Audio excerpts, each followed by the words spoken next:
Get this rusted piece of junk off my lawn before it ruins my party, my mother-in-law sneered, kicking the vintage car keys into the dirt. My husband simply laughed, handing her another glass of champagne, while completely ignoring the fact that I had just offered them the literal key to their financial salvation. I did not scream. I did not cause a scene.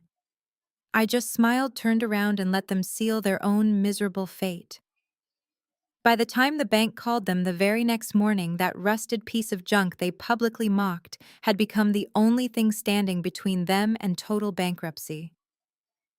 I am Nia, 32 years old, and I work as a private venture capitalist.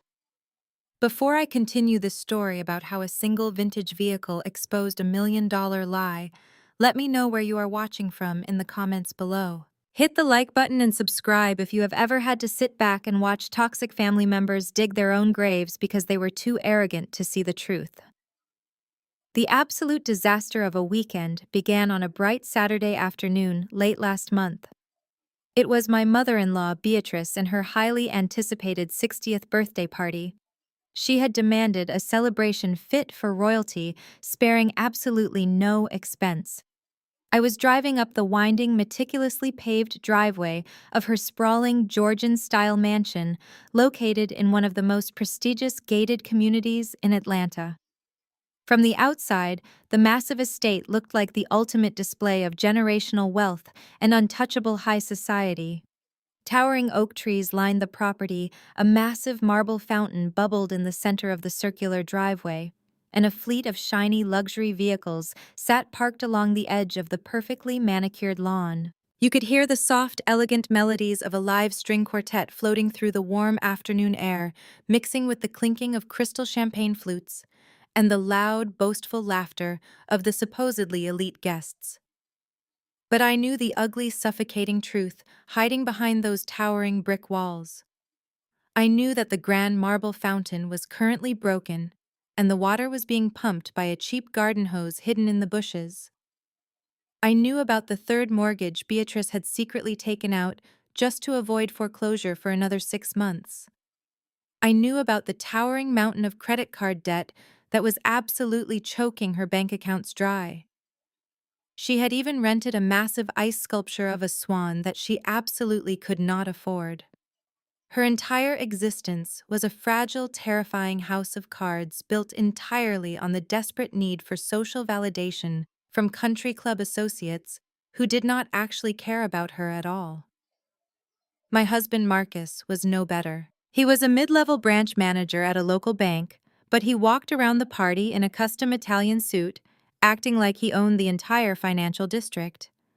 What his superficial friends did not know was that his designer wardrobe, his expensive golf club memberships, and even the lease on his brand new Range Rover were all quietly paid for by my private accounts. I had spent the last 3 years of our marriage silently sweeping their financial disasters under the rug. I paid off collection agencies and funded their ridiculous lifestyle just to keep the peace, foolishly hoping that one day they would appreciate my silent support. I have always despised flashy displays of wealth. I grew up understanding the value of a hard-earned dollar, and my immense success in the private investment sector taught me that true wealth whispers while fake wealth screams. As I approached the party, I was wearing a simple, unbranded beige cashmere sweater and beautifully tailored wool trousers. I wore no giant logos, no oversized fake diamonds, and no bright colors meant to scream for attention. Just quiet, understated quality. Beatrice and her circle of friends, on the other hand, were drowning in loud designer labels. From what I could see as I drove closer, they were dripping in heavy gold jewelry and holding their drinks high, acting as if their entire self-worth depended on making sure everyone else felt completely inferior. The vehicle I was driving into the very center of this incredibly pretentious gathering was a 1965 Shelby Cobra. To the untrained, arrogant eye, it looked like an absolute eyesore. The paint was heavily faded to a dull, chalky blue. The edges wore a thick, rusted patina, and the original leather seats looked heavily weathered by decades of sun and storm. It looked like it had barely survived a trip to the local junkyard. But in the highly exclusive, secretive world of classic car brokers, an untouched original survivor with natural patina is the ultimate holy grail. It is a highly coveted piece of automotive history that elite collectors will happily wage war over. I had spent 8 grueling months quietly tracking this specific vehicle down through my private broker connections. I knew that Beatrice and her late husband, the only person in that family who ever treated me with genuine kindness, had always dreamed of owning this exact make and model. I thought bringing it to her milestone birthday would be a deeply meaningful emotional tribute to him.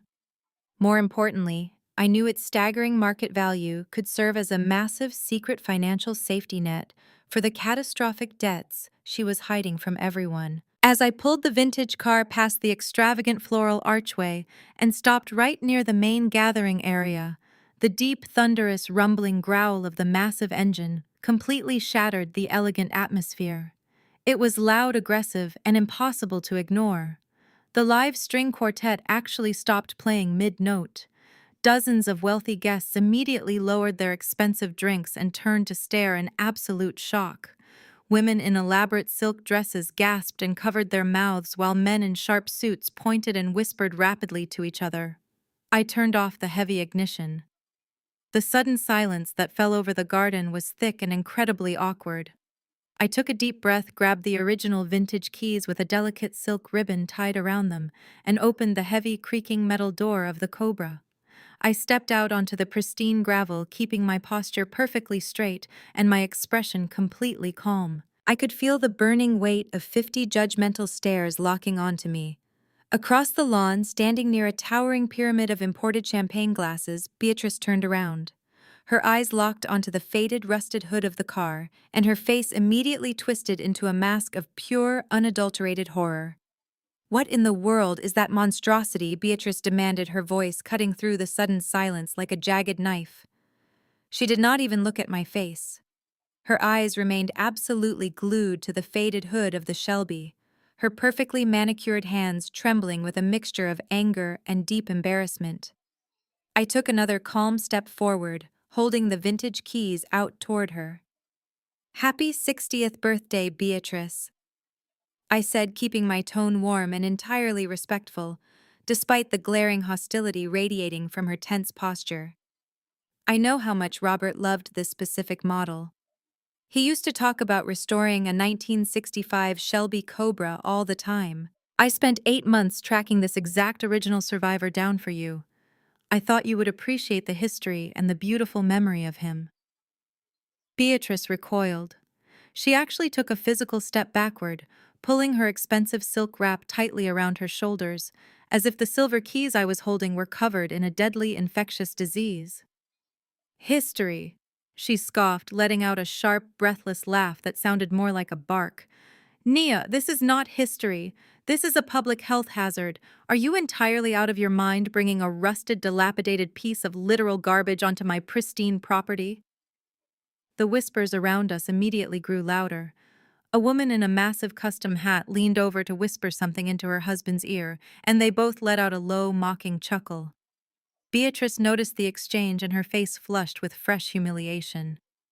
"You know, Nia," Beatrice continued, her voice dripping with venomous condescension, "I have tried my absolute best to be patient with you over the years. I really have. I know you did not grow up with the same high standards of excellence that our family is accustomed to. I know your people had to make do with whatever scraps they could find at the local thrift stores. But this is not one of your little neighborhood swap meets. This is a high society gathering. Look around you. Do you see a single person here who would want that tetanus trap sitting in their driveway?" I felt a familiar dull ache in my chest at the casual mention of my family. My parents were hard-working, blue-collar people who provided everything I needed, even if it did not come with a luxury price tag. I had built my own multi-million-dollar investment portfolio from the very ground up, using the relentless work ethic they instilled in me. Yet to Beatrice, I would always just be the charity case her son dragged home. I took a deep breath, absolutely refusing to let her see a single ounce of vulnerability. "Beatrice, the exterior is called an original patina," I explained calmly, keeping my voice perfectly steady so the AI voice reading this would not waver. In the classic car market, preserving the original state is far more valuable than a shiny new coat of paint. If you just look inside the glove compartment, you will see the full documentation of its worth. But she was not listening. She did not care about documentation. She did not care about the exclusive classic car market. All she cared about was the fact that a vehicle with peeling blue paint was currently sitting 50 feet away from her rented ice sculpture. Patina, she spat the word out like it was actual poison on her tongue. Is that the fancy new word poor people use to describe rust these days? I do not care what you call it. It is an absolute eyesore. You parked a diseased, rusted scrap heap right next to my friend's luxury vehicles. She dramatically gestured toward a sleek black Porsche parked nearby. That is what a real luxury vehicle looks like, Nia. That is the standard we expect. But of course you would not understand that. You have always insisted on being so dreadfully ordinary.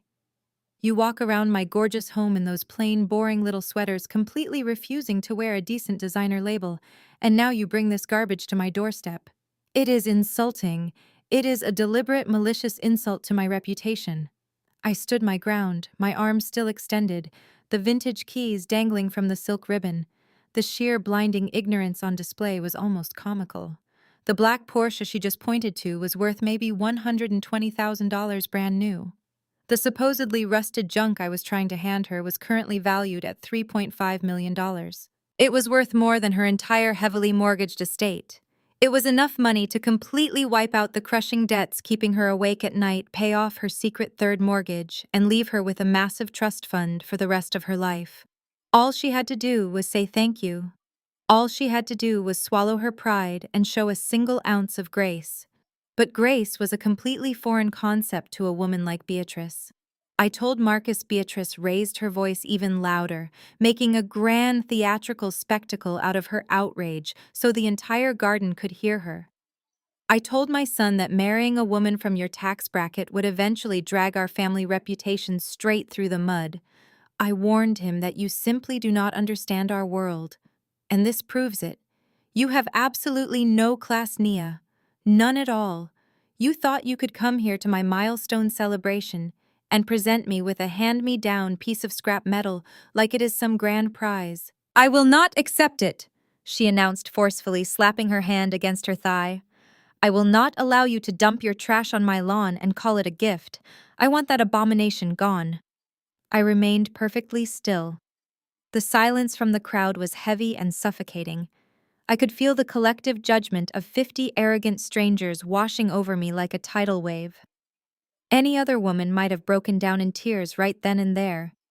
Any other daughter-in-law might have panicked, desperately apologizing and begging for forgiveness to avoid further public embarrassment. But I just looked directly into Beatrice's furious, panicking eyes. Beneath all that expensive makeup and heavy gold jewelry, I saw exactly what she really was. A terrified, broke woman, desperately clutching at the illusion of superiority because she had absolutely nothing else left. Before I could even formulate a response to Beatrice's frantic theatrical demands, a heavy hand firmly grabbed my forearm. I turned my head and saw my husband Marcus forcefully pushing his way through the tight circle of whispering guests. He looked absolutely livid. His jaw was tightly clenched, a prominent vein throbbing near his temple, and a deep, ugly scowl had completely erased the charming, charismatic smile he had been flashing for his high society audience all afternoon. He quickly adjusted the crisp lapel of his perfectly tailored dark navy suit as he stepped directly between his mother and me, deliberately turning his back to me in a clear display of family solidarity. The suit he was wearing was a custom-fitted Brioni, a flawless imported Italian masterpiece that he had spent hours getting tailored.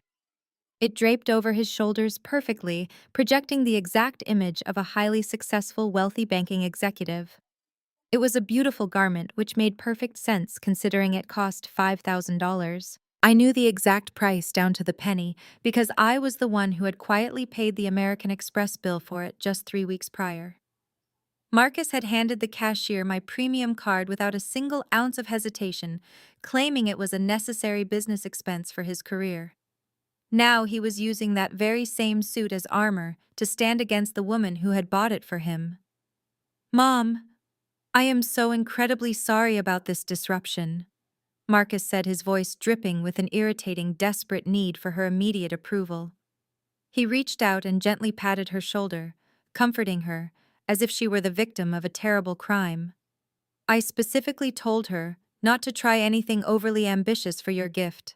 I told her to just go to the boutique and buy you a nice designer handbag or maybe a luxury spa package, but she never listens to me." He spoke about me loudly, ensuring the surrounding crowd could hear him treating me like a disobedient, foolish child who had just tracked muddy shoes all over a priceless white carpet.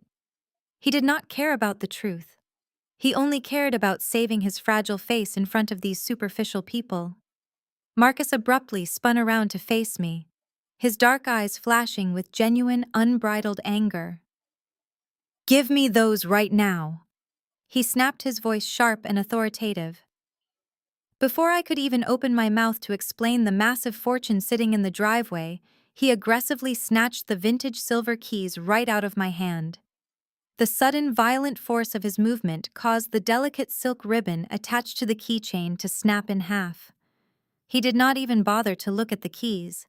He just turned around and carelessly tossed them over his shoulder onto a nearby high-top cocktail table. The heavy vintage metal clattered loudly against the glass surface, sliding directly into a sticky puddle of spilled champagne left behind by a careless guest. That was it. That was the precise defining moment my marriage officially ended in my heart. The absolute key to his family's financial salvation, a literal multi-million-dollar lifeline, had just been violently snatched from my hand and carelessly tossed into a puddle of cheap rented alcohol. "What is exactly wrong with you, Nia?" Marcus hissed under his breath, leaning in close so only I could hear the pure venom in his voice, even though his aggressive body language was fully visible to everyone in the garden. "My regional director is standing right over there by the swimming pool. 3 of my most important corporate banking partners are watching our every move right now. I have spent the last 6 grueling months trying to convince these men that I am ready for an executive promotion, that I belong in their exclusive inner circle. And you pull up in a rusted-out, dilapidated piece of absolute garbage. You are completely humiliating me in front of the exact people who hold my future in their hands. You are making me look like a complete and utter joke."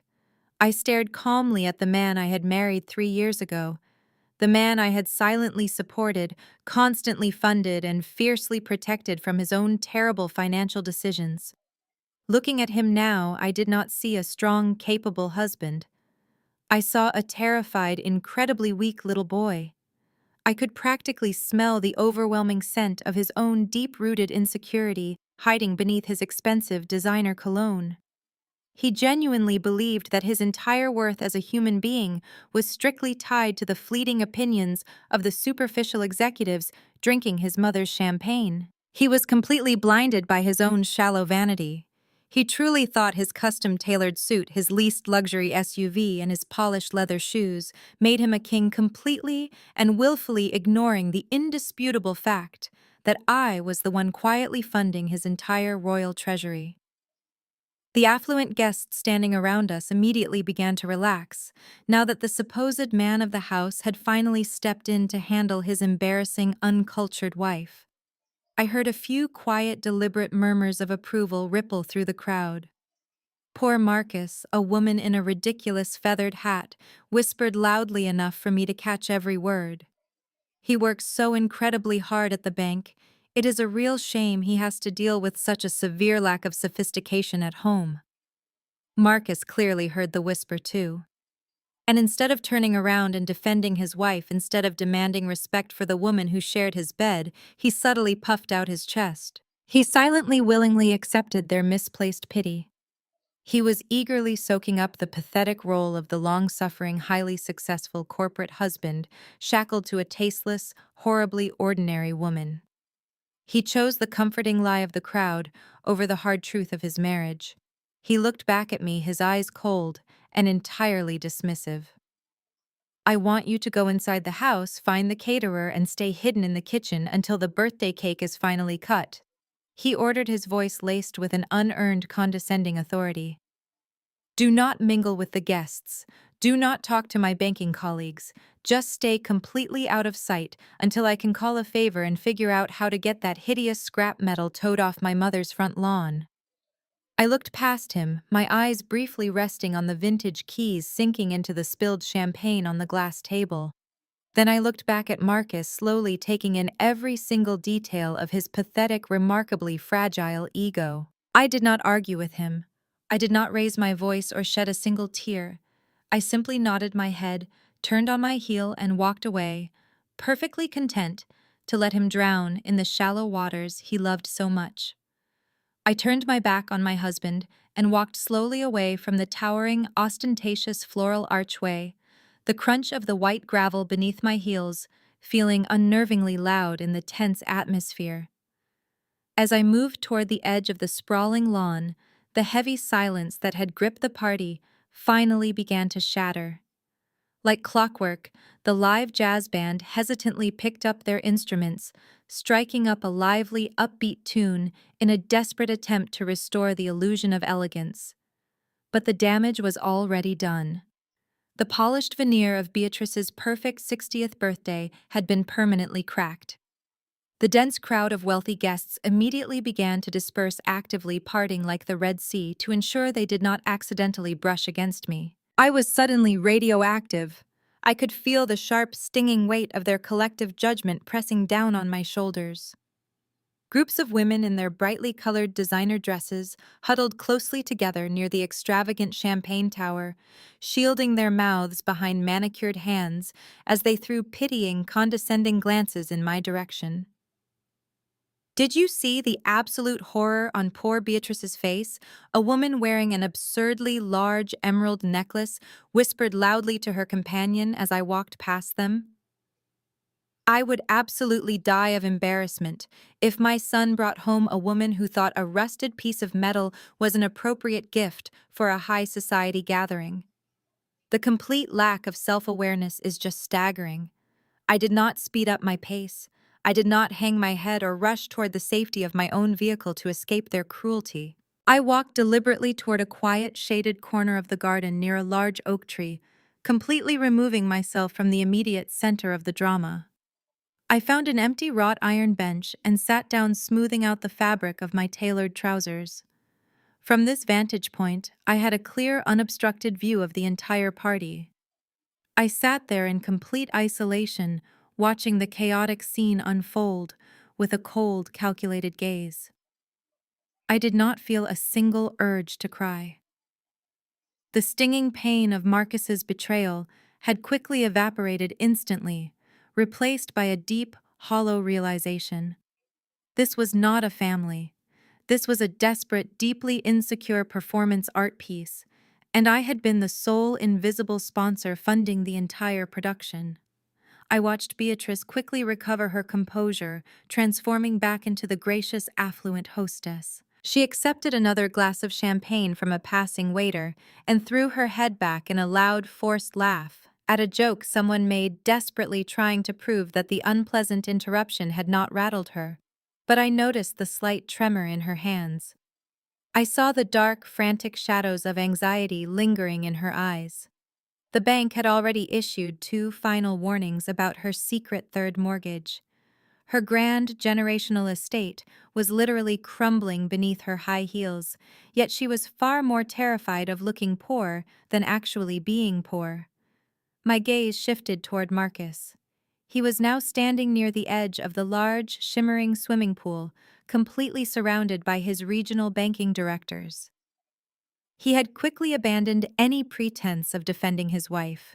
Instead, he was actively leaning into the joke-holding court like a conquering hero who had just bravely slain a dragon. "It is just one of her little eccentricities," I heard Marcus laugh loudly, swirling the expensive amber liquor in his crystal glass. "You know how it is. She tries so hard to be unique, but she just completely misses the mark." I told her I would handle the gift, but she insisted. I guess I will be spending my Sunday morning calling the local scrapyard to tow that disaster away before the neighbors start complaining about the property value dropping. His colleagues chuckled, nodding approvingly at his confident, authoritative tone. They saw a strong, decisive man successfully managing a difficult wife. I saw a man who was actively burying his own multi-million-dollar salvation because his ego was far too fragile to accept help from the woman he deemed beneath him. He was completely blinded by his desperate need for their fleeting approval. As I sat alone under the shade of the oak tree sipping a glass of iced water, a sympathetic waiter had quietly handed me a profound sense of clarity washed over me. For 3 exhausting years, I had bent over backward trying to earn my place in this family. I had quietly paid their massive credit card bills when they mysteriously could not make the minimum payments. I had secretly covered the ridiculous lease on Marcus's luxury SUV. I had even paid for the very caterer serving the expensive lobster rolls these people were currently eating. I had endured their passive-aggressive insults, their constant belittling of my background, and their overwhelming arrogance, all because I believed that loyalty and financial support would eventually earn their genuine respect. I realized then that respect was a currency these people simply did not possess. They only understood transaction and appearance. They valued the fake shiny plastic over the worn authentic gold. I looked back at the 1965 Shelby Cobra sitting proudly in the driveway, its faded blue patina catching the late afternoon sun. To them, it was a humiliating symbol of my supposed low-class background. To me, it was a mirror reflecting their absolute ignorance. They had publicly rejected a $3.5 million asset simply because it did not come wrapped in a shiny, superficial package. I was entirely done playing the role of the silent savior. I was done financing their ridiculous fake rich masquerade. As the jazz band launched into another upbeat song and the laughter of the crowd echoed across the expensive lawn, I slowly pulled my phone out of my pocket. I did not feel angry anymore. I just felt an icy, resolute determination. The time for quietly absorbing their disrespect had officially ended. It was time to let the massive, crushing weight of their own terrible decisions finally catch up to them. My moment of quiet reflection was abruptly interrupted by the heavy crunch of gravel approaching my bench. I did not even need to look up to know exactly who it was. The overwhelming scent of overpriced spearmint cologne and the distinct sound of designer leather loafers clapping against the pavement without socks could only belong to one person. It was Liam. He was my sister-in-law, Chloe's husband, a fiercely arrogant tech bro who had built his entire personality around being a self-proclaimed financial guru. Liam was the only white man in the family, and he constantly overcompensated for it by trying to assert absolute intellectual dominance in every single conversation he forced his way into.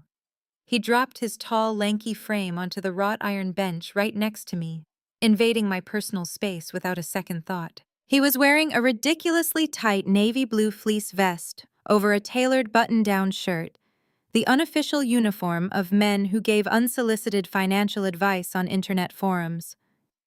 He let out a long, theatrical sigh, swirling the clear liquid in his crystal highball glass, before turning to look at me with a deeply patronizing smile. "Well, that was quite the dramatic entrance," Liam said, shaking his head slowly, as if he were a disappointed school principal speaking to a troubled student.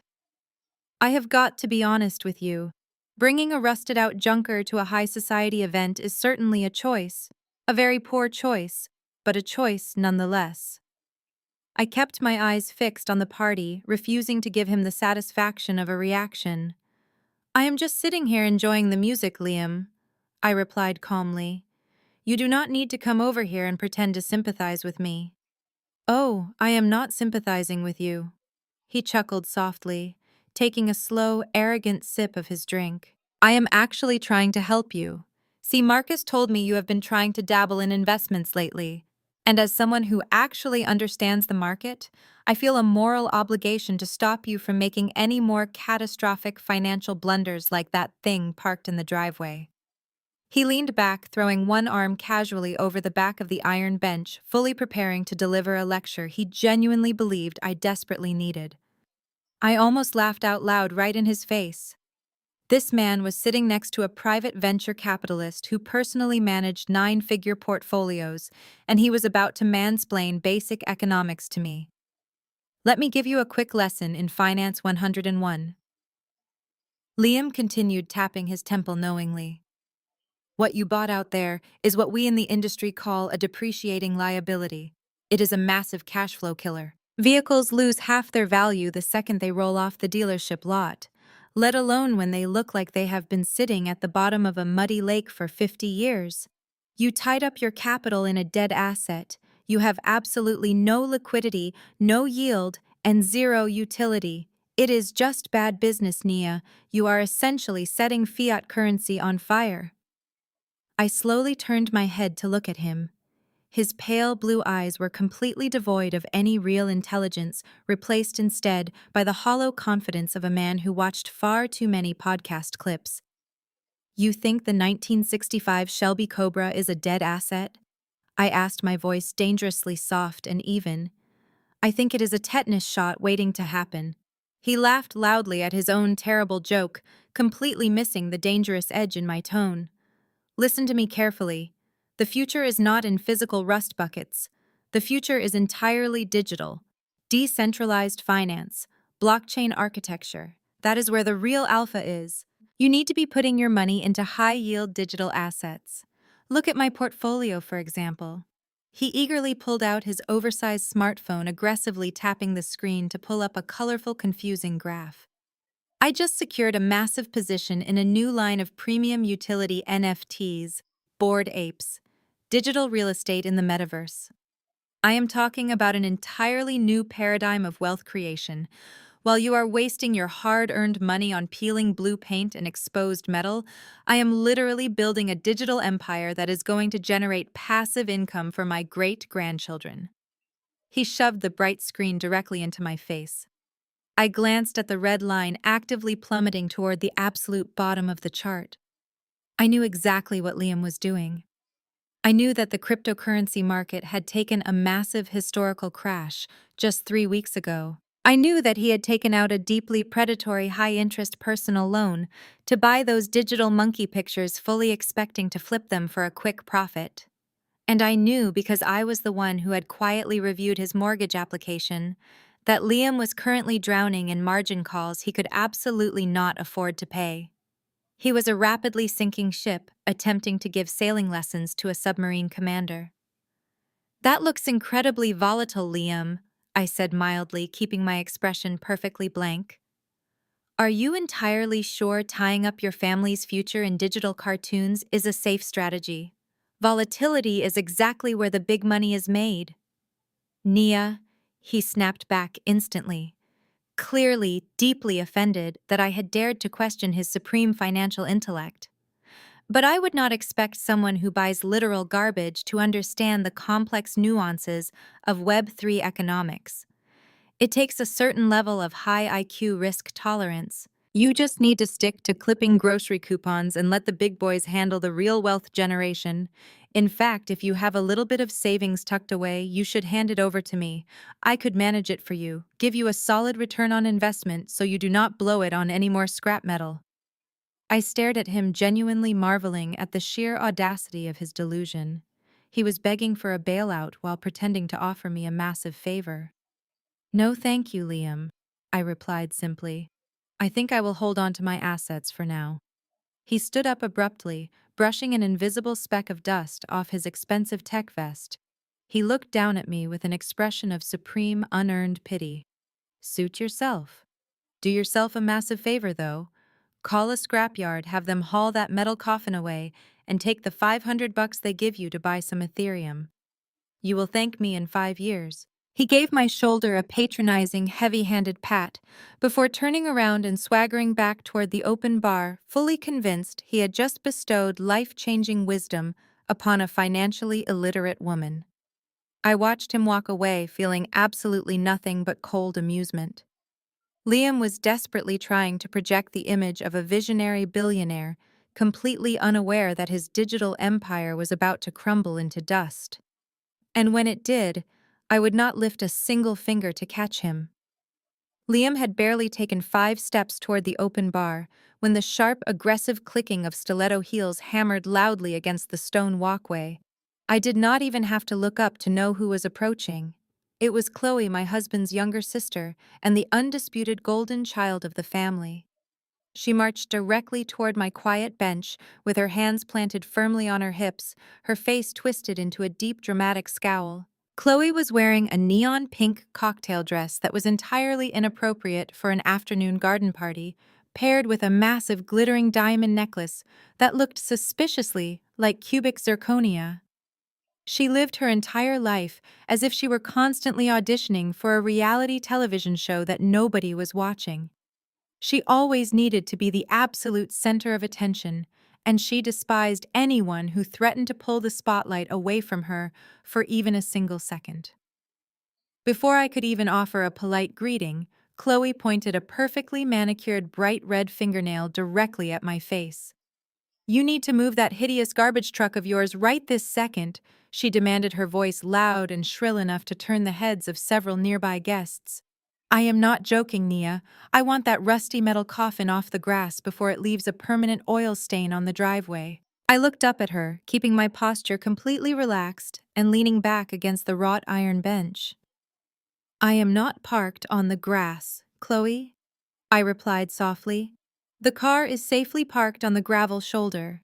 It is not bothering anyone. It is bothering me."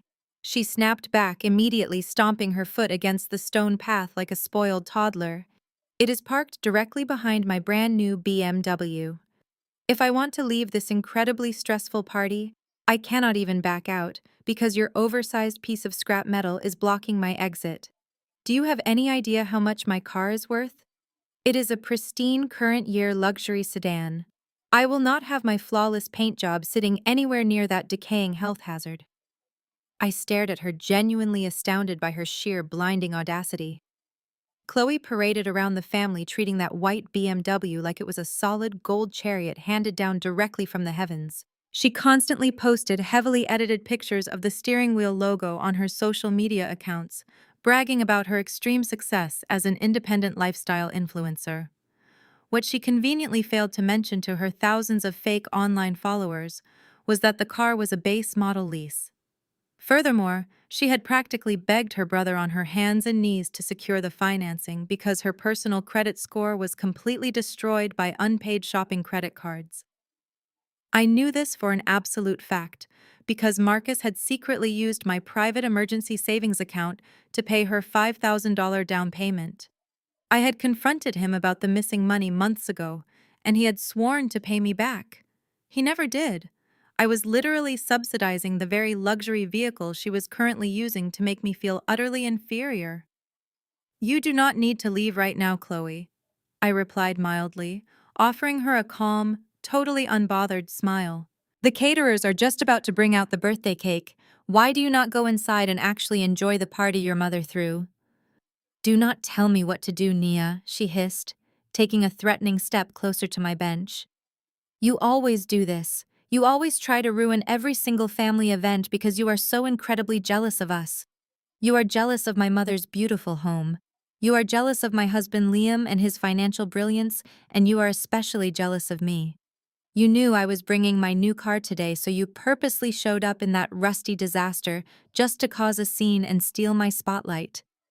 It is absolutely pathetic." I almost felt sorry for her. Her insecurity was so deeply ingrained in her bones that she honestly believed the entire universe revolved around her leased sedan. She could not comprehend a world where I simply did not care about her superficial competitions. "I am not going to ask you again," Chloe continued, her voice rising to a frantic, commanding pitch. "I want you to pull out your phone, look up a local towing company, and pay them whatever it takes to drag that abomination out of our sight right now. If you do not have the money, I will gladly give you a $50 bill just to make it disappear. That is how much of an embarrassment you are to this family. You do not belong here, Nia. You never have." Marcus deserves a woman who understands our level of extreme prestige, not someone who shops at junkyards for birthday gifts. She crossed her arms tightly over her chest, breathing heavily, waiting for me to break down or lash out in anger. She desperately wanted a screaming match. She wanted me to lose my temper so she could play the innocent, victimized sister in front of all these wealthy guests and prove once and for all that I was unhinged. But I absolutely refused to give her the satisfaction of a reaction. "I will not be calling a tow truck, Chloe," I said with absolute finality, keeping my voice smooth, quiet, and perfectly composed. "The car stays exactly where it is. If you are truly that desperate to leave right now, I suggest you ask the valet to carefully maneuver around it. I am sure a highly successful luxury car owner like yourself knows exactly how to use a backup camera." Her jaw literally dropped in pure shock. I had never spoken back to her with such direct, unapologetic defiance before. Her face quickly turned a bright, blotchy shade of angry red. "You are going to severely regret this, Nia," she spat, her eyes burning with pure, unadulterated hatred. "I am going to find Marcus right now, and I am going to make sure he forces you to handle this mess. You are a complete joke." Chloe spun around on her towering heels and stormed off toward the swimming pool, aggressively shoving her way through a group of older women to reach her brother. I remained seated on the quiet iron bench, taking a slow, refreshing sip of my iced water. The golden child of the family was throwing a massive public tantrum over a rented BMW, entirely oblivious to the undeniable fact that she had just demanded the destruction of a $3.5 million masterpiece. It did not take long for Chloe to make good on her threat. Less than 5 minutes after she stormed away from my bench, a highly aggressive parade marched directly toward my quiet corner of the garden. Chloe was leading the charge, pointing her bright red fingernail at me like I was a dangerous criminal standing trial. Right behind her was Marcus, looking deeply annoyed and violently rubbing his temples. Beatrice followed closely behind them, her face still flushed with a lingering, furious embarrassment. Even Liam trailed at the back of the pack, sipping his drink with a patronizing smirk, eager to watch the drama unfold. They moved with a synchronized hostility, forming a tight, intimidating half-circle around my wrought iron bench, effectively trapping me against the thick trunk of the large oak tree. Marcus crossed his arms tightly across his chest, staring down at me with absolute disdain. "Chloe told me you completely refused to move that embarrassing piece of junk out of her way," he said, his voice hard and entirely uncompromising. "I specifically told you to go wait inside the kitchen with the catering staff, Nia. I did not tell you to sit out here and start petty arguments with my sister on my mother's birthday." Before I could even formulate a calm response, Beatrice pushed her way to the front of the group. She was practically shaking with righteous indignation, her heavy gold bracelets clinking loudly together. "This is exactly what I'm talking about, Marcus," she declared loudly, deliberately raising her voice to ensure the nearby affluent guests could actively eavesdrop on my public scolding. "She has absolutely no respect for authority. She has no respect for family hierarchy. And frankly, she has absolutely no respect for herself." Beatrice looked down her nose at me, her dark eyes filled with a cold, calculating cruelty. "If you only had a real career, Nia, maybe you would finally understand how incredibly important appearances are in our world. If you actually woke up every morning and worked for a prestigious firm, or if you held a respectable corporate title like the women Marcus used to date before he met you, you would know that you simply cannot dump a rusted health hazard at a high society event. But what do you actually do all day? You sit at home playing on your laptop, dabbling in whatever little imaginary investments you think you are making, while my highly successful son works himself to the absolute bone to provide for your comfortable lifestyle." The supreme blinding irony of her statement almost made me laugh out loud right in her furious face. I was sitting there quietly, the sole invisible provider of their entire fake rich existence. I was the highly successful private venture capitalist who had quietly paid off the massive tax liens on the very ground she was currently standing on. I was the one who fully funded the custom Italian suit Marcus was wearing to look like a banking executive, And I was the one who secretly covered the luxury lease on the car Chloe was crying over. Yet because I did not brag loudly at superficial cocktail parties or carry a garish designer handbag with a massive tacky logo, they were entirely convinced I was a broke, lazy burden, dragging their prestigious family name through the mud. Look at Eleanor. Beatrice continued relentlessly, aggressively, gesturing toward a woman in a bright yellow dress, standing near the massive buffet table. She is a senior partner at a top-tier corporate law firm. She just bought her husband a brand new Mercedes-Benz for their 10th wedding anniversary. That is what a real supportive high-value wife looks like. And look at your sister-in-law, Chloe. She is building a massive personal brand on social media. She has thousands of people looking up to her lifestyle every single day. They are respectable women, Nia. They actually contribute to society and elevate their families. What do you contribute? A rusted piece of metal, a horrible attitude, and a constant source of public embarrassment. She took a deep, dramatic breath, smoothing down the front of her expensive pink silk dress, as if she were a judge preparing to deliver a final sentence. You are going to do 3 things right now, she commanded, her voice ringing out with absolute, unquestionable finality.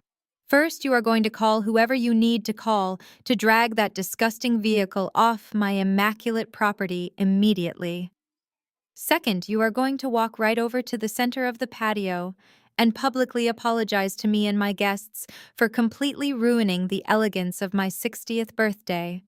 And third, you are going to go inside the house, stay completely out of sight, and think about how you can start acting like a woman who actually deserves to carry my son's last name. Marcus nodded eagerly in agreement, completely taking his mother's side without a single moment of hesitation or doubt. You owe my mother a massive apology, Nia, he added, his voice dripping with heavy condescension. You need to swallow your stubborn pride and make this right. Show a little bit of class and humility for once in your life. They stood there in their tight little circle, practically vibrating with eager anticipation. They fully expected me to crack under the intense, suffocating pressure of a family tribunal. They desperately wanted me to hang my head in shame, to burst into tears, to beg for their forgiveness, and to desperately try to earn my way back into their good graces. They wanted to completely break my spirit so they could continue using me as their quiet, submissive, emotional punching bag while parading around like they were superior beings. I looked at each of their faces. I saw Chloe with her smug, triumphant smirk, thoroughly enjoying her perceived victory. I saw Liam with his patronizing sneer, absolutely convinced of my financial illiteracy. I saw Beatrice with her arrogant, toxic entitlement, demanding worship she had not earned. And finally, I looked at Marcus, the man who had vowed to protect and cherish me, looking down at me like I was a piece of trash, stuck to the bottom of his polished leather shoe. I took a slow, deliberate breath, letting the cool afternoon breeze wash over my face. I was not going to apologize. I was not going to shrink myself to make their fragile fake egos feel larger. I was preparing to hand them exactly what they asked for, but in a way that would completely and permanently destroy the hollow empire they were so desperate to protect. I looked at their expectant faces, waiting for my submission. My silence stretched on heavy and absolute. In that quiet, tense space under the shade of the massive oak tree, my mind began to rapidly catalog every single financial transaction I had quietly executed to keep this miserable family afloat. I looked straight into Beatrice's furious eyes. She stood there acting like the untouchable queen of a historic dynasty, completely ignoring the undeniable fact that exactly 14 months ago, I had quietly wired $85,000 to stop the bank from seizing this very property. I remembered the night Marcus begged me, crying on the floor of our master bedroom, saying his mother would absolutely not survive the intense social humiliation of a public foreclosure. I paid it without a single second of hesitation. I covered her exclusive country club membership dues when her checks started bouncing all over town. I funded the elaborate holiday dinners, the expensive imported wines, and the ridiculous floral arrangements so she could maintain her pathetic illusion of supreme wealth. I was the invisible foundation keeping her fragile, fake society standing, and yet she had the absolute nerve to call me a public embarrassment. Then I shifted my gaze to my husband, Marcus, the big shot executive who demanded my total obedience. My mind flashed back to the endless stream of his hidden credit card statements that I had intercepted and paid off in secret. I thought about the luxury vacations he booked for his college friends just to look successful, and the incredibly expensive designer watches he bought on high-interest store cards. I vividly remembered the $60,000 personal loan I took out in my own name to cover his devastating, incredibly reckless stock market losses last year. I did it just so his bank would not fire him for extreme financial irresponsibility. He wore my hard-earned money like a costume, pretending he was the superhero while I was the invisible, silent sidekick keeping his career alive. He used my wealth to build his arrogant armor, and now he was actively using that same armor to crush me. Even Chloe and Liam were deeply entangled in my web of financial salvation. I recalled the desperate phone call from Chloe just 3 months ago, sobbing hysterically because her boutique credit cards were maxed out and the collection agencies were calling her friends. I remembered how Liam's failed crypto investments had completely bled into their daily living expenses, forcing me to use my private emergency fund to keep their leased BMW from being repossessed. They all deeply despised me, yet they were all entirely dependent on my silent, steady income. They were greedy, ungrateful parasites, feeding off a host they actively deemed inferior. For 3 exhausting years, I had convinced myself that this was simply what unconditional love looked like. I honestly thought that by fixing their terrible mistakes, protecting their reputations, and silently carrying their massive burdens, I was proving my worth to them. I believed that if I just kept them safe from the harsh realities of the real world, they would eventually look past my blue-collar background and embrace me as one of their own. But standing there completely surrounded by their vicious, sneering faces, the absolute truth finally shattered my naive delusions. They did not want a family member. They did not want a loving wife or a supportive daughter-in-law. They wanted a limitless, automated teller machine that did not have a voice. They wanted someone to quietly fund their lavish, fake lifestyles while happily absorbing their constant abuse. The deep, enduring love I once felt for Marcus completely evaporated in that exact second. It was not a slow fade. It was an instant, icy eradication replaced by a chilling, absolute clarity.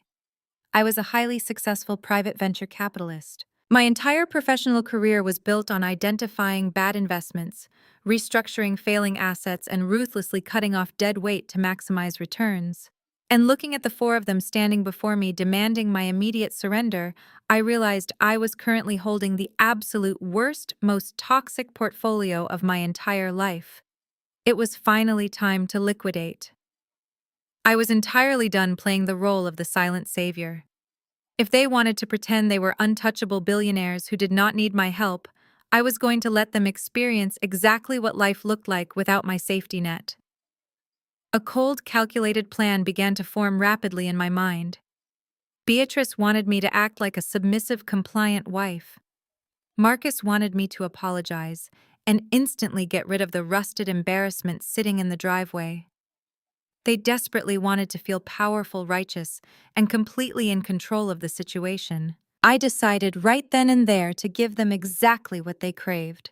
I would hand them the beautiful, comforting illusion of absolute victory. I would bow my head, play the role of the foolish, uncultured woman they thought I was, and apologize for my terrible lack of class. But in doing so, I would present them with a carefully worded legal document. I would tell them it was a waiver to have the junk car destroyed. In reality, it would be an ironclad legal agreement completely separating them from the $3.5 million asset I had brought them. I knew these people better than they knew themselves. They were so incredibly blinded by their own towering arrogance, their crippling vanity, and their desperate hatred for me that I knew Marcus would sign the paper without reading a single word. He would sign away his family's entire financial salvation just to look like a dominant man in front of his mother and his sister. I slowly blinked, pulling my focus back to the present moment. The hostile family tribunal was still staring at me, eagerly waiting for my tears. But there would be no tears today. The dutiful, supportive wife they had taken for granted was officially dead. The predator had woken up, the trap was perfectly set, and it was time to let these arrogant fools walk directly into the slaughter. I let out a long, trembling breath deliberately, allowing my shoulders to slump forward in a picture of total defeat. I lowered my gaze to the manicured green grass at my feet, stripping every ounce of confidence and defiance from my posture. When I finally looked back up at the four of them, I made sure my eyes were wide, submissive, and completely devoid of the sharp intelligence that usually intimidated them. "You are entirely right, Beatrice," I said, keeping my voice incredibly soft and incredibly meek. I allowed my words to carry a slight manufactured tremor, as if I were desperately holding back tears of profound shame. "I am so incredibly sorry. I was just trying to do something meaningful to honor Robert's memory, but I clearly allowed my own poor judgment to cloud my common sense. I completely overstepped my boundaries today." The immediate physical transformation in the family tribunal was absolutely astounding to witness. It was as if I had just handed them a collective dose of pure adrenaline. The heavy, aggressive tension that had tightly coiled around Beatrice's shoulders instantly vanished. She actually stood an inch taller, puffing out her chest beneath her expensive silk dress, as a massive, deeply triumphant smile spread across her heavily powdered face. She slowly looked around the patio, making absolute certain that the wealthy women from her country club were actively watching her completely break her stubborn daughter-in-law. "Well," Beatrice sighed dramatically, waving her hand in the air with the fake magnanimous grace of a generous queen forgiving a lowly peasant. "I suppose it takes a very big person to finally admit when they are entirely out of their depth. We all know you did not grow up with the proper social etiquette required for an event of this magnitude, Nia. It is a very steep learning curve for someone from your particular background. I just wish you had consulted my son before you decided to humiliate us all with that rusted monstrosity." I know, I whispered, forcing myself to nod in eager agreement while my stomach actively turned at her staggering arrogance. I really thought I was doing a good thing. I found it at a rural salvage yard, and the owner told me it was a classic. I was foolish enough to believe him. I simply do not possess your refined eye for true luxury, Beatrice. I do not understand the high standards of this family, but I promise you, I am trying my absolute best to learn. Chloe let out a sharp, victorious snort from the back of the group. She crossed her arms and leaned her weight onto one stiletto heel, her eyes practically sparkling with malicious joy. "I told you she was just entirely clueless," Mother Chloe announced loudly, making sure to project her voice over the soft music of the jazz band. "It takes generations to build real class. You cannot just buy it, and you certainly cannot find it sitting in some filthy junkyard. Do not worry though, Nia. If you pay close enough attention to how I curate my aesthetic, maybe some of it will eventually rub off on you. Probably not, but a girl can dream." I offered Chloe a small, pathetic, grateful smile, playing directly into her desperate need to feel superior. "Thank you, Chloe," I replied softly. "I would genuinely appreciate any guidance you could offer me." Liam could not resist the opportunity to insert his own hollow wisdom into my moment of vulnerability. He took a loud sip of his drink and shook his head with a condescending chuckle. "This is exactly why you need a wealth manager," Nia Liam stated firmly, pointing his crystal glass at me. "You let your emotions drive your purchasing decisions. You bought a piece of literal garbage because it made you feel nostalgic. In the high-stakes financial world, nostalgia is a massive liability. It completely blinds you to the actual market value of your assets. But hey, consider this a very expensive, very embarrassing learning experience. Leave the big investments to the men who actually understand the modern market." I simply nodded again, completely burying the intense urge to remind this man that he was currently dodging phone calls from his predatory crypto lenders. "You are absolutely right, Liam," I murmured. "I should have never trusted my own instincts on something so important." Finally, Marcus stepped forward to claim his prize as the ultimate patriarch of the situation. He uncrossed his arms and casually slid his hands into the pockets of the expensive Italian trousers I had purchased for him. He looked incredibly relieved. The deep scowl on his face had been entirely replaced by a relaxed, arrogant smirk. He glanced over his shoulder toward the swimming pool, ensuring that his regional banking director was still watching him from a distance. He wanted his boss to see a man who was completely in control of his household, a man who could easily tame his difficult wife with nothing but a stern look. "See," Nia Marcus said, his voice loud, booming, and completely patronizing. "Was that really so difficult? All we ever ask is that you respect the established dynamic of this family. We just want you to elevate yourself. We want you to fit in with our peers. It is deeply exhausting for me to constantly make excuses for your behavior to my colleagues. But I am glad you are finally taking responsibility for your actions today." He reached out and gave my shoulder a firm, condescending squeeze, exactly the way a disappointed father might pat a misbehaving child who had finally confessed to breaking a window. Now Marcus continued, taking total command of the situation. "You sit right here and stay out of the way. I am going to call a private towing company to come and drag that rusted eyesore out of my mother's driveway. I will pay whatever emergency fee they charge just to get it out of our sight before the birthday cake is served." I gently reached up and placed my hand over his, giving it a soft, compliant squeeze. "No, Marcus," I said, looking up into his eyes with an expression of deep manufactured sincerity. "I cannot let you do that. I am the one who caused this massive problem, and I need to be the one who takes full responsibility for cleaning it up. I will not let you spend your hard-earned money to fix my incredibly stupid mistake." Marcus hesitated for a fraction of a second, his massive ego warring with his inherent cheapness. I knew perfectly well that his bank accounts were overdrawn. He did not actually have the money to pay an emergency towing fee, and he was likely terrified that his debit card would be declined if he actually had to make the call. I continued, smoothly offering him a perfectly tailored exit strategy. "I already have the contact information for a local disposal service that specializes in removing abandoned and worthless vehicles. They will bring a flatbed truck and take it directly to the scrap crusher. You will never have to look at it ever again. And I will cover the entire cost of the removal personally. Please let me do this to make things right for Beatrice." Beatrice clapped her hands together lightly, absolutely thrilled by the prospect of me taking out the trash at my own expense. "Well, I think that is a very mature decision, Nia." She beamed, completely intoxicated by her own perceived power over me. "It is the absolute least you can do after ruining the first half of my celebration. Make sure they come through the service entrance at the back of the estate. I do not want a filthy tow truck ruining the aesthetic of my front lawn. I will handle all the logistics, Beatrice," I promised her, dropping my gaze back to the ground in a show of complete submission. "But there is just one small legal technicality we need to take care of before I can have the vehicle permanently crushed and destroyed." Marcus let out a loud, impatient sigh, rolling his eyes dramatically. "What technicality, Nia? Just call the truck and get it over with. Do not make this more complicated than it already is."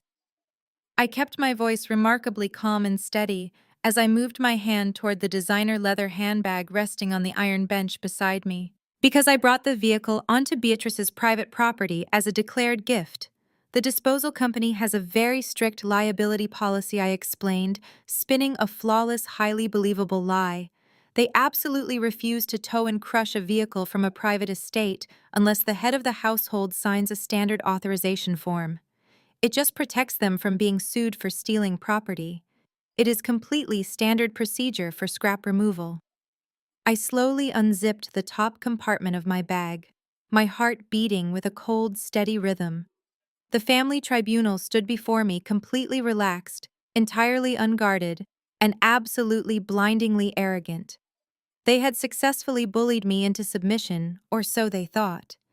They were so busy bathing in the warm, comforting glow of their own superiority that they had absolutely no idea the ground beneath their feet was about to completely cave in. I slowly reached into the deep leather-lined interior of my designer handbag, my fingers brushing past my wallet until they found the smooth, cool surface of a thick manila envelope. My heart was beating with a steady, rhythmic intensity, but outwardly my hands did not tremble even a fraction of an inch. I pulled the envelope out into the warm afternoon sunlight and carefully extracted a thick, meticulously stapled stack of heavy legal papers. The document was printed on premium watermarked parchment, looking far too official and intimidating for a simple junkyard transaction. At the very top of the first page, printed in bold, uncompromising black ink, was the complex legal heading. It read, Declaration of Relinquishment and Irrevocable Transfer of Assets. It was a dense, highly sophisticated legal maneuver that had been rush drafted by my personal corporate attorney just 3 hours before I drove to the party. To an actual practicing lawyer, this document was a bulletproof, inescapable death warrant for any future claim to the $3.5 million vehicle sitting in the driveway. But to an arrogant, impatient family who believed I was nothing more than a foolish, uneducated burden, it was just another annoying piece of paper. I stepped toward the nearest high-top cocktail table, the very same table where Marcus had carelessly thrown the vintage car keys into a puddle of spilled champagne. I placed the thick stack of papers flat on the dry side of the glass surface.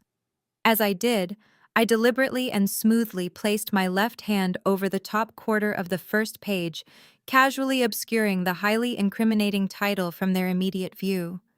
I kept my head slightly bowed, maintaining the perfectly curated illusion of a completely defeated, deeply embarrassed wife. The disposal company sent this over to me via email on my drive over here. I lied smoothly, my voice carrying that same manufactured meek tremor.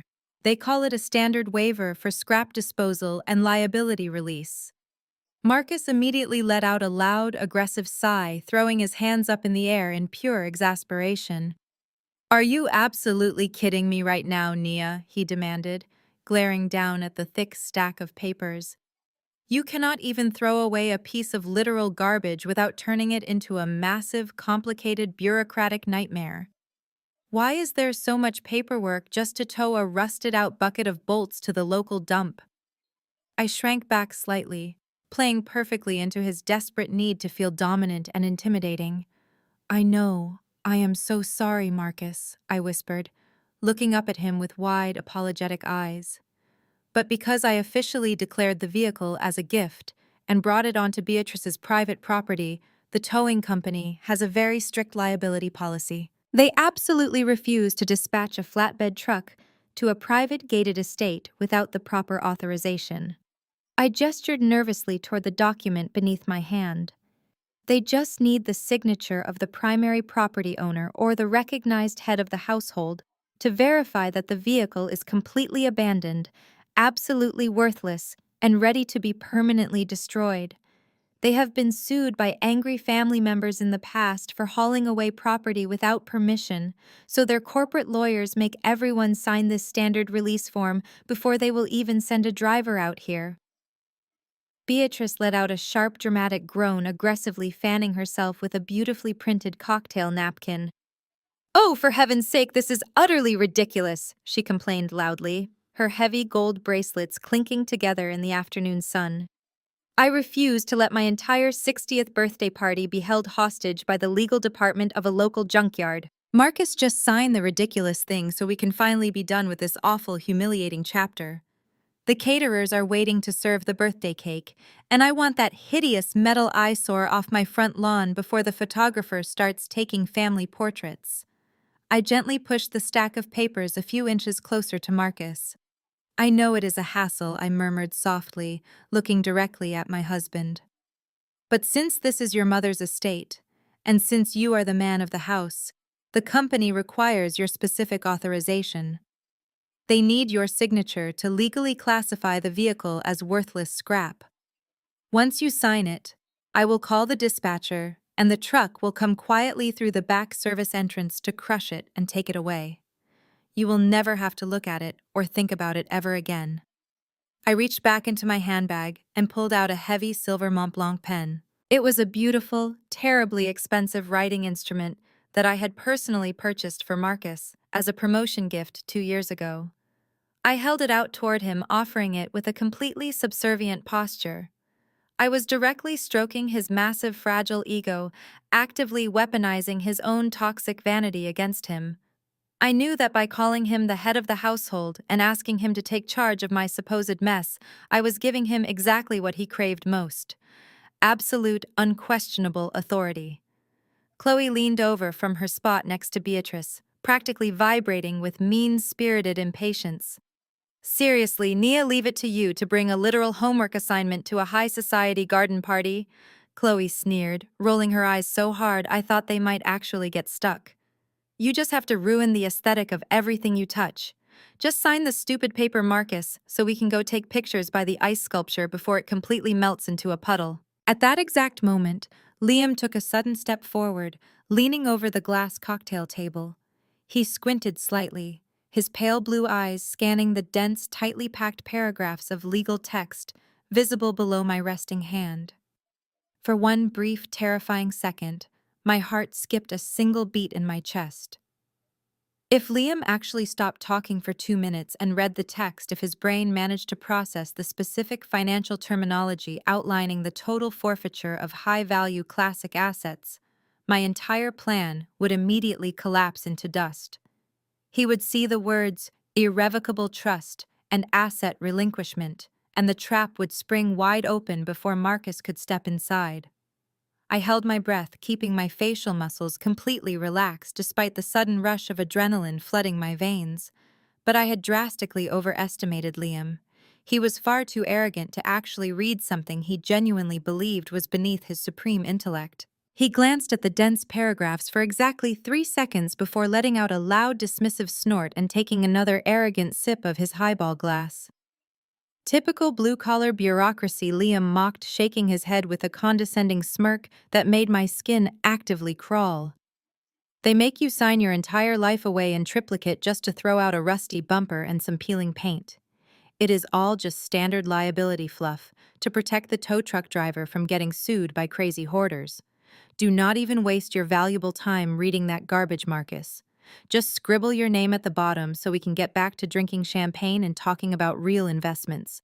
I let out a slow, completely invisible exhale of pure, unadulterated relief.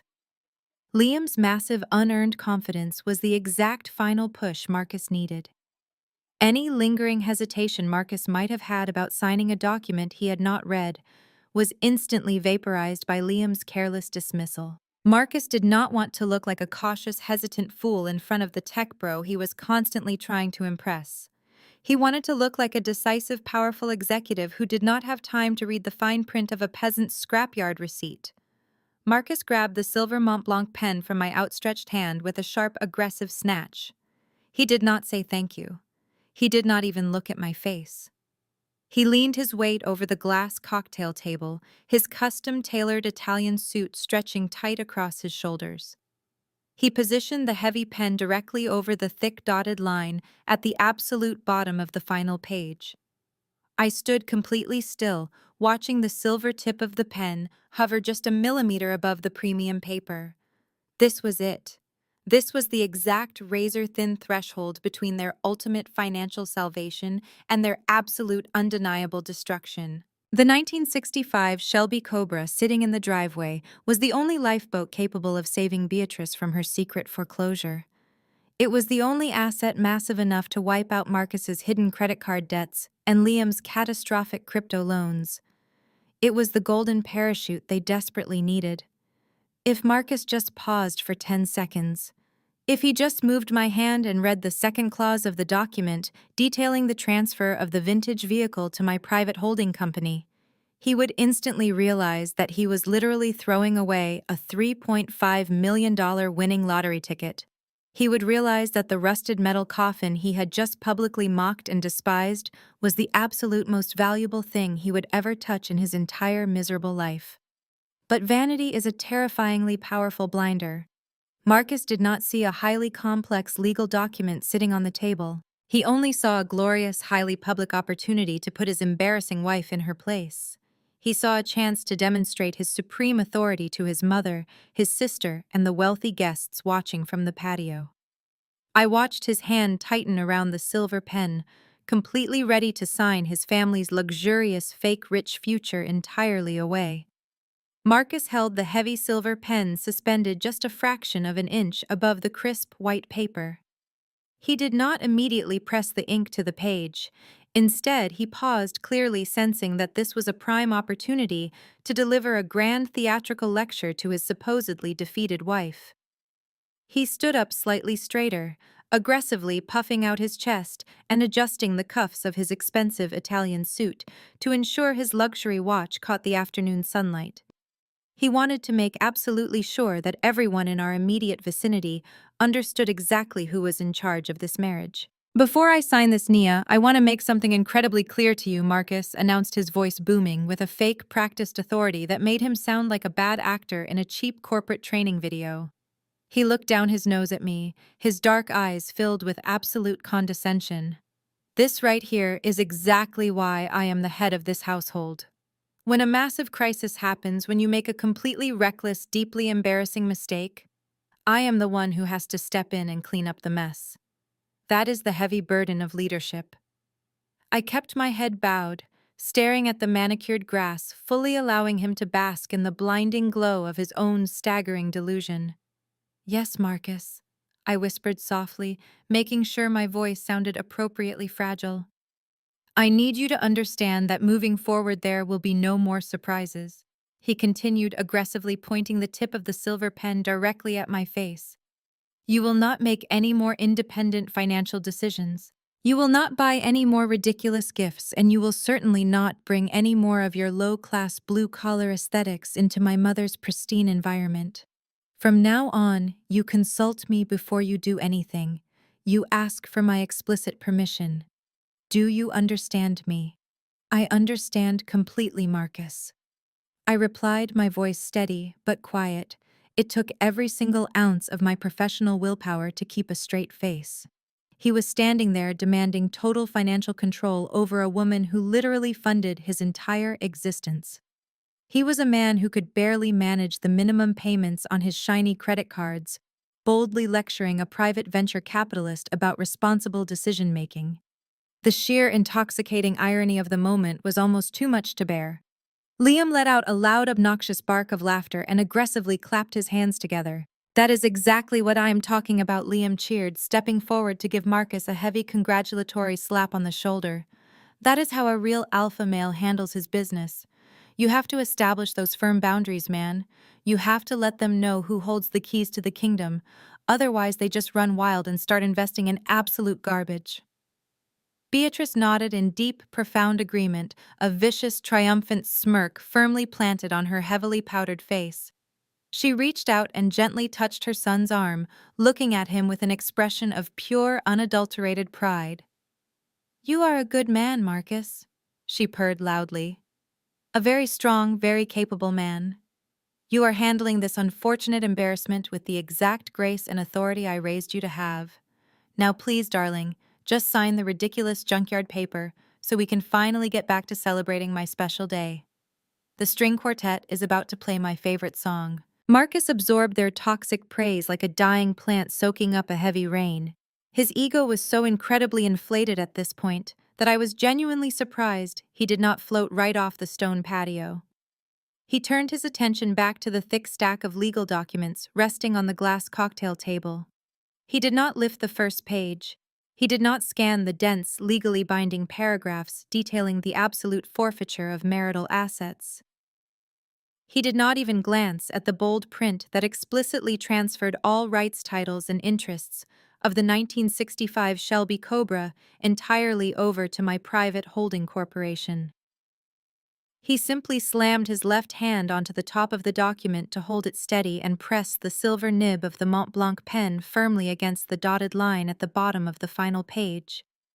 I watched in absolute mesmerized silence as the dark black ink bled into the premium watermarked paper. He signed his name with a series of massive aggressive loops, completing the signature with a sharp, violent underline that nearly tore right through the parchment. It was the signature of an incredibly arrogant man who genuinely believed he was conquering the world, completely unaware that he was actually signing his own devastating death warrant. The moment the pen lifted from the page, the trap snapped completely shut. It was done. It was legally binding, fully executed, and entirely irrevocable. The $3.5 million vintage masterpiece, sitting on the front lawn, no longer had any ties to Marcus, to Beatrice, or to their crumbling, debt-ridden estate. It belonged solely to me. Marcus carelessly tossed the expensive silver pen onto the glass table, letting it aggressively clatter against the metal base of a nearby champagne flute. There he snapped, letting out a heavy breath, as if he had just completed a grueling physical task. The garbage is officially authorized for destruction. The liability is waived. You have your precious signature. Now you do exactly what you promised. He leaned in close, his voice dropping to a harsh, threatening whisper meant only for me. You call your little scrapyard friends right now. You tell them to bring their flatbed truck through the hidden service road in the back. And then you go inside that house, you find a quiet corner in the kitchen, and you do not show your face to my colleagues for the rest of the afternoon. You have caused enough catastrophic damage for one day. I slowly reached out and picked up the thick stack of papers. My fingers brushed over the fresh, dark ink of his signature. It was perfect. I carefully slid the document back into the heavy manila envelope protecting it, like the absolute treasure it was, and secured it safely inside the zippered compartment of my leather handbag. I will make the phone call immediately, Marcus, I said, looking up at him with a perfectly blank expression. The truck will be here very soon, and I promise you I will be entirely out of your way. Marcus let out a short dismissive grunt, clearly satisfied with my total submission. He turned his back on me without another word, immediately adjusting his posture and plastering that fake, charming corporate smile back onto his face. He walked confidently toward the edge of the swimming pool, eagerly rejoining his wealthy regional banking directors, as if he had just returned from slaying a minor, irritating dragon. Chloe practically skipped past me, her neon pink dress swishing aggressively against her legs. Do not forget to make sure they do not drip any dirty oil near my brand new BMW, she sneered over her shoulder, completely oblivious to the fact that her luxury lease was entirely dependent on the woman she was actively mocking. Liam was the last to leave. He took a long, final sip of his drink and pointed his empty glass directly at my face. Just remember what I said about those digital assets, Nia, he lectured one last time, completely unable to resist the urge to hear his own voice. Once you get rid of that metal coffin, you should really let me set up a crypto wallet for you. It is the only way you are ever going to build any real wealth in this family. I just smiled at him. It was not a warm smile, and it certainly was not a submissive one. It was the cold, terrifying smile of a predator that had just successfully locked the cage from the outside. That sounds like a brilliant plan, Liam, I replied smoothly. I will be sure to keep your financial advice in mind when the markets open on Monday. He gave me a smug, patronizing wink and swaggered off toward the open bar, completely unaware that his own massive debt margin calls were going to absolutely destroy his life before the weekend was over. I was finally left completely alone in the quiet, shaded corner of the sprawling garden. The live string quartet began playing a lively, upbeat classical piece, and the loud, boastful laughter of the affluent guests echoed across the manicured lawn. I stood there clutching my designer handbag, feeling the solid, heavy weight of the manila envelope pressing against my side. They thought they had won. They truly believed they had successfully bullied a weak, uncultured woman into destroying her own foolish mistake. They thought the rusted old car in the driveway was a humiliating symbol of my inferiority. But as I pulled my phone out of my pocket and scrolled through my contacts to find the number for my private specialized transport team, I knew the absolute truth. I was not calling a junkyard. I was calling a highly secure climate-controlled transport service designed exclusively for multi-million-dollar assets. They were going to quietly load the 1965 Shelby Cobra onto a covered carrier and take it directly to a secure vault downtown, far away from the toxic, grasping hands of my fake rich in-laws. I tapped the call button and lifted the phone to my ear, listening to the steady, rhythmic ringing. My marriage was over. My role as the silent, invisible bank for this miserable family was permanently terminated. They had made their arrogant choice, and now they were going to have to survive the devastating catastrophic consequences completely on their own. The dispatcher answered the secure line on the second ring. I kept my voice low, steady, and entirely professional. Yes, I need an immediate expedited pickup at the Fairfield estate, I instructed clearly. Level 4, secure transport. You need to bring an enclosed, unmarked trailer. The asset is highly valuable and it is ready for immediate extraction. I gave them the exact coordinates for the rear service entrance, explicitly ensuring they would bypass the main iron gates and completely avoid any unwanted attention from Beatrice's superficial, prying guests. The transport team confirmed they were less than 20 minutes away. I ended the call and slipped the phone back into my pocket. My heartbeat was incredibly calm. There was no lingering sadness, no anxious hesitation, and absolutely no regret. Just the cold, sharp, undeniable focus of a woman who had finally reclaimed the steering wheel of her own life. I could have just slipped out the back gates right then and there. I could have completely disappeared into the warm afternoon shadows, like the invisible, compliant wife they all desperately expected me to be. I could have walked away and let them slowly discover their massive, catastrophic mistake on their own time. But that would have been entirely too easy for them. They had spent the last 3 years systematically disrespecting me in private, and they had spent the last hour actively humiliating me in public. They needed a parting message. They needed a subtle, delayed explosive device that would completely level their fake reality the very moment I was safely out of the blast zone. I adjusted the strap of my leather handbag, feeling the solid, comforting weight of the signed forfeiture document resting safely inside. I turned away from the quiet shadows and walked deliberately back toward the bright, manicured center of the lawn. The live string quartet was still playing a lively, upbeat classical melody, desperate to maintain the illusion of high society elegance. But the music faded into white noise as I locked my eyes directly on my soon-to-be ex-husband. Marcus was standing near the edge of the sparkling, heavily chlorinated swimming pool, proudly holding court with a group of 3 senior regional banking directors. He was laughing loudly at a joke someone had just told, holding his crystal glass of expensive whiskey with a relaxed, deeply arrogant grip. He was putting on the performance of a lifetime. Beatrice was hovering just a few feet away, practically glowing with toxic pride as she aggressively introduced Chloe to a wealthy local socialite. Liam was standing near the towering champagne pyramid, waving his hands around as he arrogantly explained the future of cryptocurrency to a trapped guest who looked like he desperately wanted to escape the conversation. They were all completely in their element, happily bathing in the superficial glory of a luxury lifestyle they absolutely could not afford. I did not slow my pace as I approached Marcus. My tailored wool trousers brushed against the pristine white gravel, the rhythmic, steady crunching sound instantly drawing the attention of the affluent guests standing nearby. The banking directors noticed me first. Their polite smiles faltered slightly, their eyes darting nervously between me and Marcus, clearly remembering the intense, deeply uncomfortable scene that had just unfolded near the floral archway.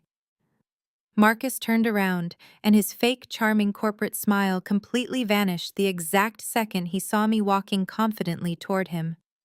"What are you doing out here?" Nia Marcus hissed through tightly clenched teeth, aggressively leaning forward so his important colleagues could not hear his hostile tone. "I explicitly told you to go wait in the kitchen with the catering staff. Are you actively trying to embarrass me again? Do you have absolutely no shame?" I stopped exactly 2 feet away from him. I did not shrink back. I did not lower my eyes to the ground in a show of pathetic submission. I stood perfectly tall, looking directly into his face with an expression of pure, unbreakable ice. The sudden dramatic shift in my entire demeanor completely caught him off guard. He blinked rapidly, clearly confused by the sudden disappearance of his meek, obedient wife. The desperate people-pleasing woman he had married was completely gone, entirely replaced by the ruthless private venture capitalist who handled multi-million-dollar liquidations before her morning coffee. The transport truck has been officially dispatched. I announced, my voice completely steady and carrying just enough volume to ensure the nearby banking directors and Beatrice could hear every single syllable. The vehicle will be removed from the property very shortly. You will never have to deal with it or its value ever again. Marcus let out a tense, heavy sigh of relief, quickly glancing back at his bosses to make sure they heard his difficult wife finally taking responsibility for her embarrassing actions. Good, he snapped aggressively, adjusting the cuffs of his Italian suit. That is exactly what you promised to do. Now please go inside the house before you cause any more problems for my mother. I shook my head slowly, keeping my eyes locked dead onto his. I will not be going inside, Marcus. I am leaving the party right now, and I will not be coming back. His dark eyebrows furrowed in deep, genuine confusion. Leaving? What are you talking about? You cannot just leave in the middle of a major family event.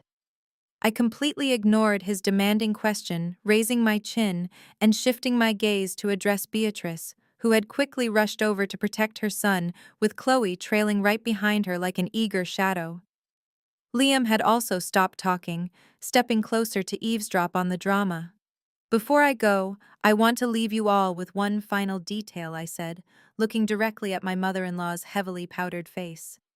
The original vintage keys to the vehicle are still sitting right over there on the glass cocktail table, where Marcus carelessly threw them into a puddle of champagne. But there is a small sealed manila envelope sitting inside the glove box of the car. I highly advise you to retrieve it and read its contents very carefully before the transport truck arrives to haul it away. Beatrice scoffed loudly, aggressively, crossing her arms over her chest and glaring at me with pure disdain. I am absolutely not touching that rusted metal coffin, she declared proudly, her voice dripping with venom.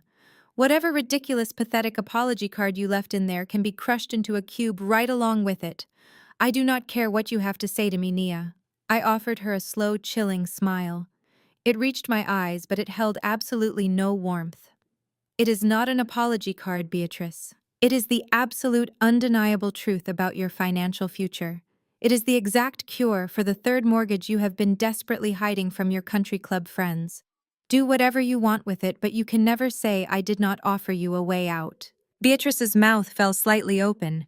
The color instantly drained from her cheeks, leaving her looking pale and terrified. Chloe gasped softly, her eyes darting toward her mother in absolute confusion. I turned my attention back to Marcus one last time. He was staring at me, a flicker of genuine panic finally breaking through his arrogant facade. Goodbye, Marcus, I said, my voice cutting through the warm air like a perfectly sharpened blade. Enjoy the custom Brioni suit. I paid off the American Express credit card balance this morning, so it is officially yours to keep. Consider it a parting gift.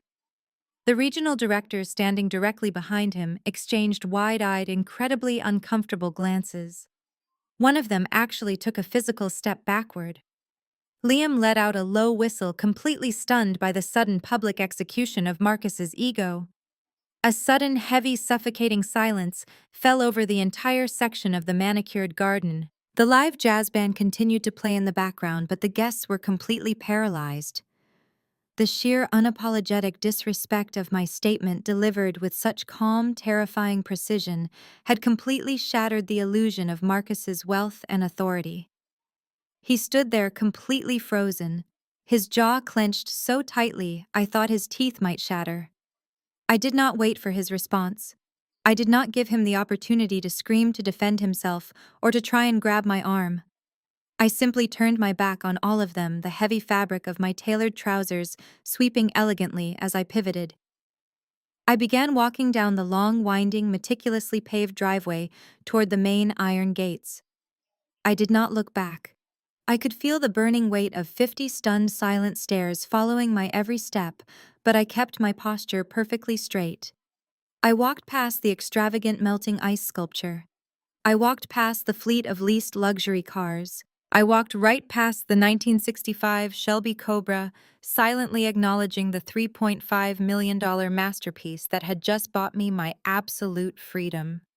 The massive iron gates of the estate slowly opened as I approached, granting me access to the real world. I stepped out onto the quiet suburban street, the afternoon sun feeling incredibly warm and revitalizing on my skin. The heavy, suffocating chains of the last 3 years had finally been broken. The trap was perfectly set. The legal document was secured in my bag and the bomb was ticking quietly in the glove box. I pulled my phone out to order a private black car to take me back to the city, perfectly content to let their fake, arrogant empire burn completely to the ground behind me. The sun rose over the city skyline, casting long golden rays of light through the floor-to-ceiling windows of my downtown penthouse. Unlike the heavily mortgaged, decaying colonial mansion I had just escaped, this space was entirely mine. I bought it in cash 2 years ago under a private trust, a quiet sanctuary I kept hidden from Marcus and his constantly grasping family. The interior was minimalist, draped in warm, neutral tones, rich oak floors, and absolute uninterrupted silence. There was no string quartet. There were no fake society friends whispering behind my back. There was just peace. I walked into the open concept kitchen, the cool marble floor soothing beneath my bare feet. I took my time grinding fresh espresso beans, the rich dark aroma filling the pristine air. I pressed the coffee, watching the dark liquid pour into a simple ceramic mug. This was the first morning in 3 years where I did not wake up with a heavy knot of anxiety in my stomach. I did not have to check my banking app to see what ridiculous luxury purchase Marcus had swiped on my credit card while I was sleeping. I did not have to dread an incoming text from Beatrice demanding funds for another country club luncheon. I was completely unburdened. I carried my coffee over to the massive leather sofa facing the city skyline. I had barely taken my first sip when the sleek silver smartphone resting on the glass coffee table violently vibrated against the surface. The sharp buzzing noise cut through the tranquil silence of the penthouse like a harsh alarm. I did not immediately reach for it. I simply watched the bright screen illuminate. The caller ID flashed Marcus in bold white letters. The phone buzzed relentlessly for 30 seconds before falling silent. Then almost instantly it started vibrating again. It was not just Marcus. The notifications began flooding the screen in a rapid, chaotic waterfall of absolute desperation. 10 missed calls from Marcus, 7 from Beatrice, 15 panicked text messages from Chloe. Even Liam was calling his name, flashing across the screen over and over again. My voicemail inbox filled up within minutes, the automated alerts stacking on top of each other. The phone practically danced across the glass table from the sheer force of the constant vibrations. They were completely melting down. The delayed explosive device I had left in the glove box of the 1965 Shelby Cobra had finally detonated, and the shockwave was ripping their fake reality entirely to shreds. Most people would feel a rush of anxiety seeing 80 missed calls from their entire extended family. I just felt a profound, deeply satisfying sense of closure. I picked up my ceramic mug, blew softly on the steaming black coffee, and took a long, slow sip. I let them panic. I let the terrifying reality of their situation fully sink into their bones.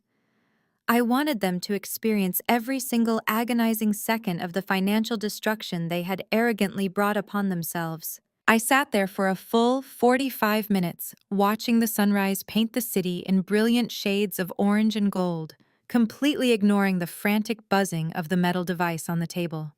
Finally, when the screen flashed with Marcus, calling for the 47th time, I calmly set my coffee mug down. I picked up the phone, swiped my thumb across the glowing green button, and brought the speaker to my ear. I did not say hello. I did not offer a polite greeting. I just listened to the heavy, ragged breathing echoing on the other end of the line. Nia. Nia, are you there? Please tell me you are there, Marcus screamed into the receiver. His voice was completely unrecognizable. The deep, booming, authoritative tone he had proudly used to belittle me in front of his banking colleagues was entirely gone. He sounded exactly like a terrified, hyperventilating child who had just accidentally set his own house on fire. The sheer panic in his vocal cords was so intense that his words were physically cracking. What did you do, Nia? What the hell did you do? He stammered, completely out of breath. He was speaking so fast the words blurred together. I woke up this morning and the car was gone. The vintage car was gone. Beatrice went out to the driveway and there was nothing but gravel. She said a transport truck came at 6 in the morning and took it away. And then we opened the envelope. We opened the stupid envelope you left in the glove box. You told us to look at it, and we looked at it, and I do not understand what I am reading. Please tell me this is a sick joke. Tell me this is just some insane, twisted prank you are pulling to get back at us for yesterday. I leaned back against the plush leather cushions, keeping my voice as smooth and cold as a sheet of winter ice. It is not a joke, Marcus. I told you to read the contents carefully. I assume you have the documents right in front of you. I have them right here. My hands are shaking so badly I can barely hold the paper. He yelled, his voice breaking into a high-pitched whine. There is a Sotheby's appraisal certificate. It says the vehicle is an original survivor. It says it is valued at $3.5 million. $3.5 million, Nia. Why did you not tell me? Why did you let me treat it like a piece of junk? If I had known it was worth that much money, I never would have acted like that. I would have fired the caterers and put a velvet rope around it. You tricked me. I did not trick you, Marcus, I replied calmly. I told you it was a highly valuable piece of automotive history. I told you it was exactly what your father always wanted. But you were far too busy trying to impress your regional directors to actually listen to your wife. You looked at the faded paint and instantly decided it was beneath you. Your massive, fragile ego made that decision, not me. But the waiver, he stuttered, practically sobbing into the phone. The paper I signed on the glass table. I am looking at a photocopy you left in the envelope. It says Declaration of Relinquishment. It says I willingly forfeit all rights and titles to your private holding company. You told me it was a scrapyard disposal form. You looked me dead in the eyes and lied to my face. You made me sign away $3.5 million.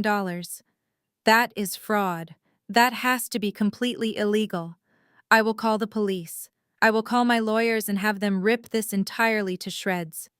You can certainly try to call a lawyer, Marcus, I said, taking another casual sip of my coffee. But you are a bank executive. You signed a legally binding document of your own free will in front of your mother, your sister, and your brother-in-law, entirely uncoerced. You even gave a grand speech about taking charge of the household before you pressed the pen to the paper. You eagerly signed away that car because you thought it made you look powerful. You own this mistake. In the background of his phone call, I could hear the absolute unhinged chaos unfolding at the Fairfield estate. I could hear Beatrice wailing loudly, a deep, guttural sound of pure despair. I could hear Chloe screaming at someone, probably Liam, her voice completely hysterical. The perfectly curated illusion of their high society life was actively burning to the ground while they all pointed fingers at each other. And the house, Marcus suddenly gasped, his breath hitching painfully in his throat. The second document in the envelope. The deed to my mother's estate. It has your corporate name on it. It says, you are the sole legal owner of the property. Nia, what does this mean? My mother is currently lying on the floor having a severe panic attack. She says the bank was threatening foreclosure, but she thought she had more time. How do you own the house? How is that even possible? I smiled, looking out at the beautiful sunlit city stretching out before me. It is very simple, Marcus. I bought the debt. I paid off the massive tax liens that your mother was desperately hiding from her country club friends. I legally own the ground you are currently standing on. And yesterday, I was perfectly willing to use that car to forgive all your debts and set your family up for life, but you chose to publicly humiliate me instead.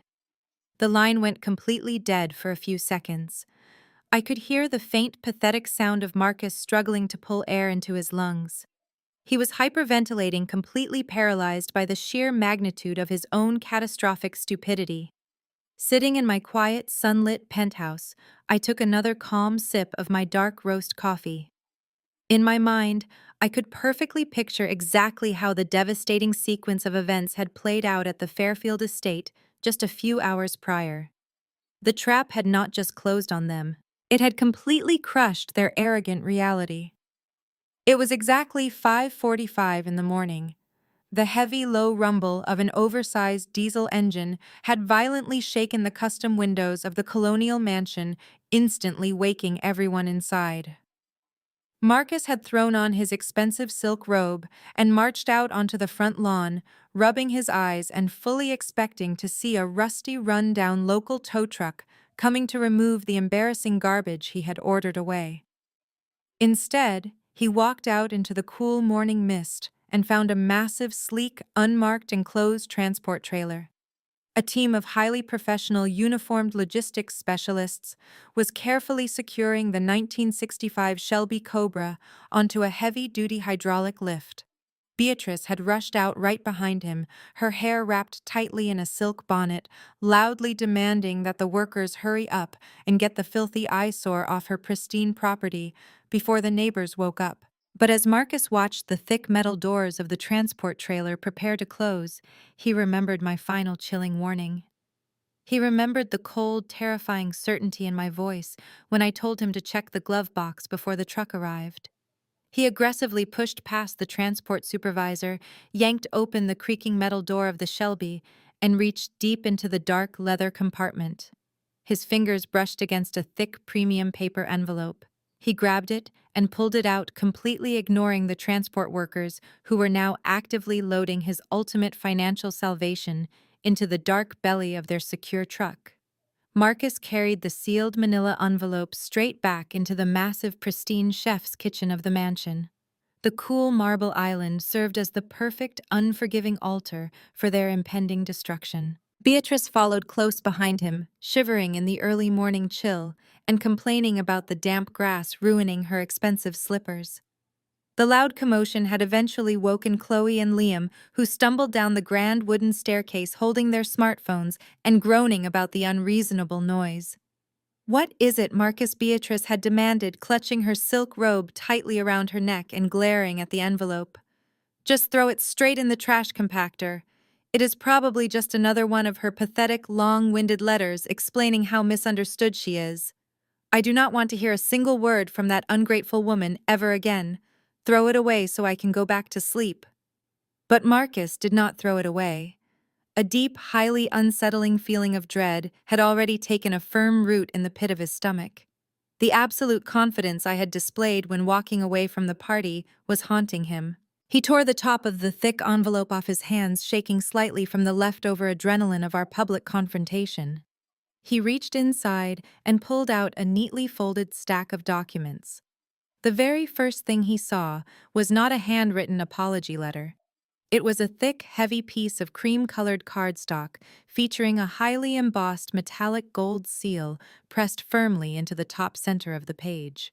The elegant, globally recognized logo of Sotheby's International Auction House stared back at him in bold, uncompromising black ink. Marcus furrowed his brow, completely confused by the pristine, highly official nature of the document. He laid the heavy cardstock flat on the cold marble island and began to read out loud. "Official Valuation and Provenance Report." He read, his voice thick with sleep and heavy confusion. "Vehicle Description, 1965. Shelby Cobra, 427. Original factory condition. Unrestored. Unmodified.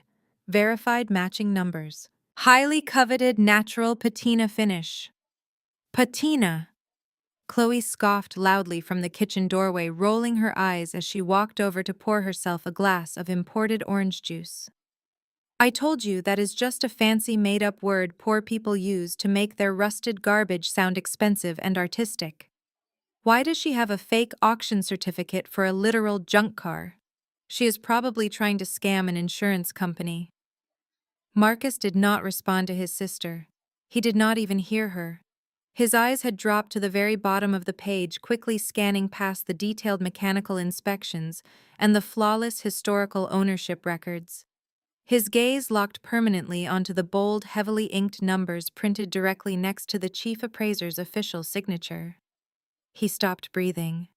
The warm, healthy color completely drained from his face in a single second, leaving him looking exactly like a terrified ghost standing in the middle of the kitchen. His mouth hung slightly open, but his vocal cords absolutely refused to produce a sound. "What does it say?" Liam asked, suddenly stepping much closer to the island. Liam's endless greed was immediately activated by the mere sight of official financial documents. "Marcus, what are you looking at? Read the paper." $3.5 million, Marcus whispered. His voice was so incredibly quiet and fragile that it barely carried across the smooth marble surface of the island. "Do not be absolutely ridiculous," Beatrice snapped, marching aggressively over to the island. She snatched the heavy cardstock right out of her son's trembling hands. "You are clearly reading it wrong because you do not have your contacts in. It probably says $3,500. And quite frankly, even that is a massive overpayment for that hideous tetanus trap." Beatrice lowered her reading glasses from the top of her head and looked down at the page. Her eyes widened to the absolute size of saucers. She opened her mouth to speak, but absolutely no sound came out. Her perfectly manicured finger slowly traced the bold numbers printed on the page. A 3, a comma, 500, another comma, 3 zeros. It was not a typo. It was not a fake certificate printed off the internet. It was an official, legally binding appraisal from one of the most prestigious luxury auction houses on the entire planet. The estimated auction reserve for the rusted piece of metal sitting in their driveway was listed at $3,500,000. Liam aggressively ripped the paper from Beatrice's frozen, trembling hands. His pale blue eyes frantically scanned the dense text, desperately searching for a flaw. "No, this has to be a forgery," Liam stammered aggressively, tapping the paper with his index finger. "This is totally fake. You do not understand how classic car markets work. You cannot just leave a car out in the sun to rot for 50 years and call it extremely valuable. It has to be perfectly restored. It has to have shiny custom paint and brand new luxury leather. This makes absolutely no economic sense, but the thick embossed gold seal under Liam's thumb proved completely otherwise. The detailed provenance history listed the vehicle as one of only a handful of completely untouched original survivors left in existence anywhere in the world. The document explicitly stated that altering the faded paint or replacing the heavily worn leather would actually destroy millions of dollars in historical value. The rust they had so viciously mocked was exactly what made it a priceless masterpiece. Marcus slowly backed away from the marble island, his hands moving up to grip his own hair in pure, unadulterated horror. He looked out the large custom kitchen window, just in time to see the sleek, unmarked transport trailer completely pulling out of their winding driveway, taking the massive, life-changing fortune away forever. "She bought it for you, Mom." Marcus choked out his knees, visibly shaking, as the crushing weight of reality finally settled onto his shoulders. She spent 8 months tracking down an ultra-rare collector's item because she knew Dad loved them. She brought us a $3.5 million asset. She brought it here to save us from the bank. She was going to give it to you free and clear. And we told her it was garbage, Chloe whispered, her face turning an incredibly sickly shade of pale.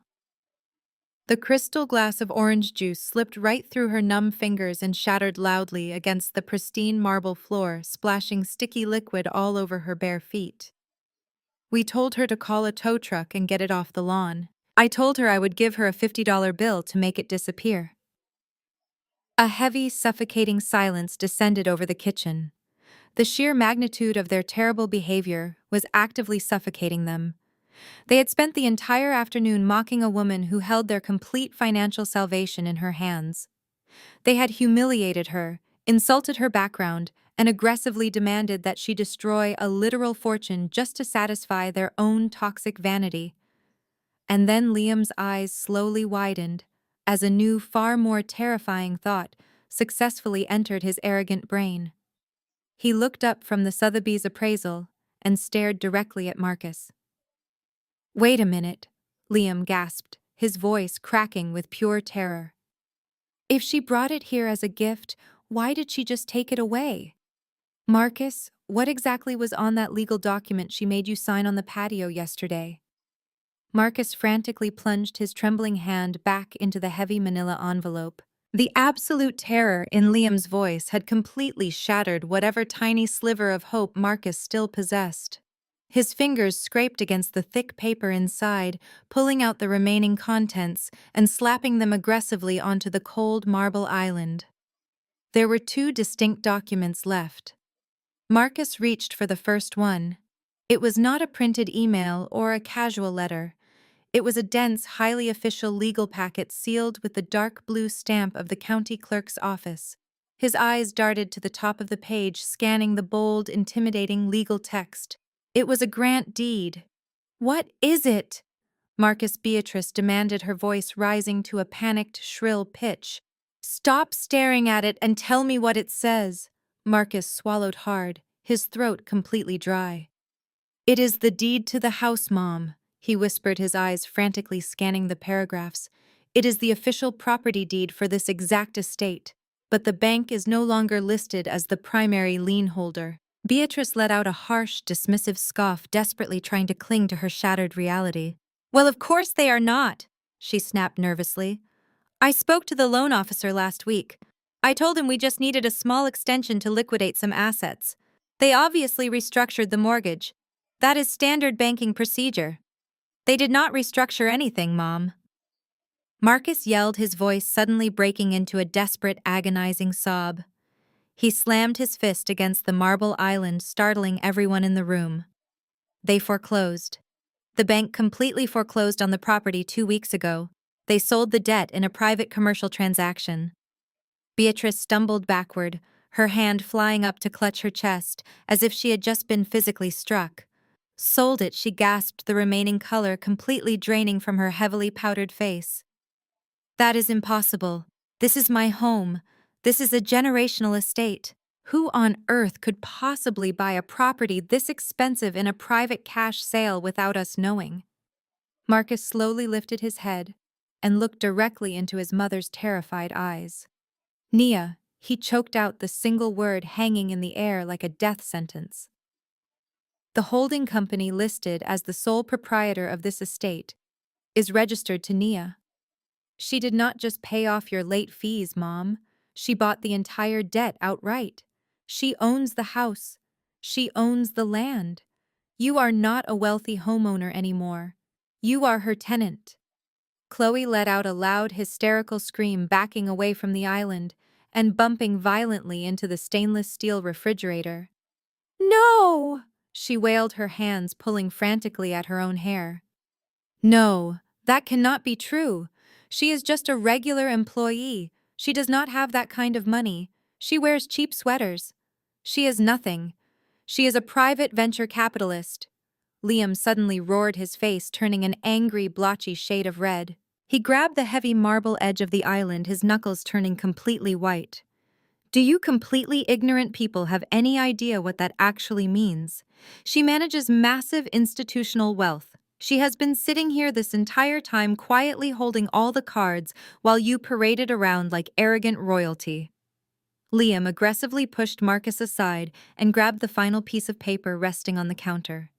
It was the stark, undeniable photocopy of the document Marcus had signed just 24 hours ago on the sunny patio. The document that Liam himself had arrogantly dismissed as blue-collar bureaucracy. "Read it," Liam commanded, shoving the paper directly into Marcus's chest. "Read exactly what you signed your name to, you absolute fool." Marcus took the paper with violently shaking hands. His eyes fell upon the exact paragraph I had deliberately covered with my hand. He read the bold, uncompromising words out loud, his voice cracking with every single syllable. "Declaration of relinquishment and irrevocable transfer of assets." Marcus read, tears completely overflowing and streaming down his face. I, Marcus, being of sound mind, do hereby willingly and permanently waive any and all marital, familial, and personal claims to the specific asset known as the 1965 Shelby Cobra. I fully acknowledge that the asset is the sole exclusive property of the private holding company, and I surrender all future rights to its financial value, auction proceeds, or equity. He dropped the paper onto the floor as if it had physically burned his hands. He looked down and saw his own massive, aggressive signature staring right back at him. He saw the sharp, violent underline he had drawn to show me exactly who was in charge. He had legally, officially, and permanently thrown away $3.5 million with a single stroke of an expensive silver pen. "You signed it!" Beatrice screamed, her voice tearing through the kitchen like a siren. She lunged forward and began violently hitting Marcus in the chest with her fists. "You signed away our salvation. You arrogant, stupid boy. You threw away millions of dollars because you wanted to show off in front of your little banking friends. You ruined us. You completely ruined us." Marcus grabbed his mother's wrist, desperately trying to push her away. "You told me to sign it," he screamed right back in her face, completely abandoning any sense of family loyalty. "You stood there and smiled at me. You told me I was a strong man for putting her in her place. You wanted that car gone just as much as I did. And you—" Marcus suddenly spun around, pointing a shaking, accusatory finger directly at Liam. "You literally clapped your hands. You patted me on the back. You looked right at the document and told me it was just standard liability fluff. You told me not to read it. You told me to scribble my name so we could go drink champagne. You are supposed to be the financial genius of this family, and you let me sign away $3.5 million. Liam took a threatening step forward, his own massive debt crisis completely shattering his carefully constructed tech bro persona. "Do not you dare try to pin your catastrophic stupidity on me," Liam snarled, jabbing his finger hard into Marcus's chest. "You are the so-called banking executive. You are the one who is too incredibly lazy and arrogant to read a basic contract before signing it. You are a complete fraud, Marcus.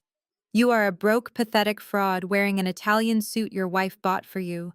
The entire family completely imploded. The kitchen descended into an absolute war zone of vicious screaming, crying, and violent finger-pointing. The beautiful, polished illusion of their high society life had been entirely ripped away, leaving nothing behind but four deeply toxic, terrified people tearing each other to pieces. Sitting in my serene penthouse, listening to Marcus sobbing uncontrollably on the phone, the full picture of their destruction was incredibly clear. "Nia, please, Marcus," begged through the receiver, his voice reduced to a pathetic wet whisper. "Please do not do this to us. You cannot do this. We are married. What is yours is mine. You cannot just legally steal millions of dollars from your own husband. The courts will never allow this. I will fight you for it. I will hire the best divorce attorneys in the entire state." I took a slow, refreshing breath, leaning forward to rest my elbows on my knees.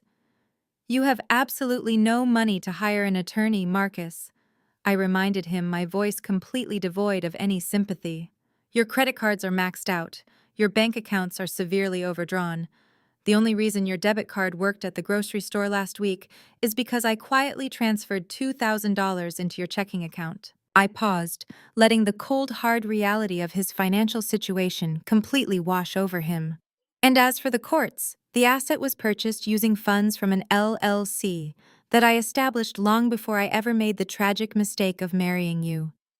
It was never marital property.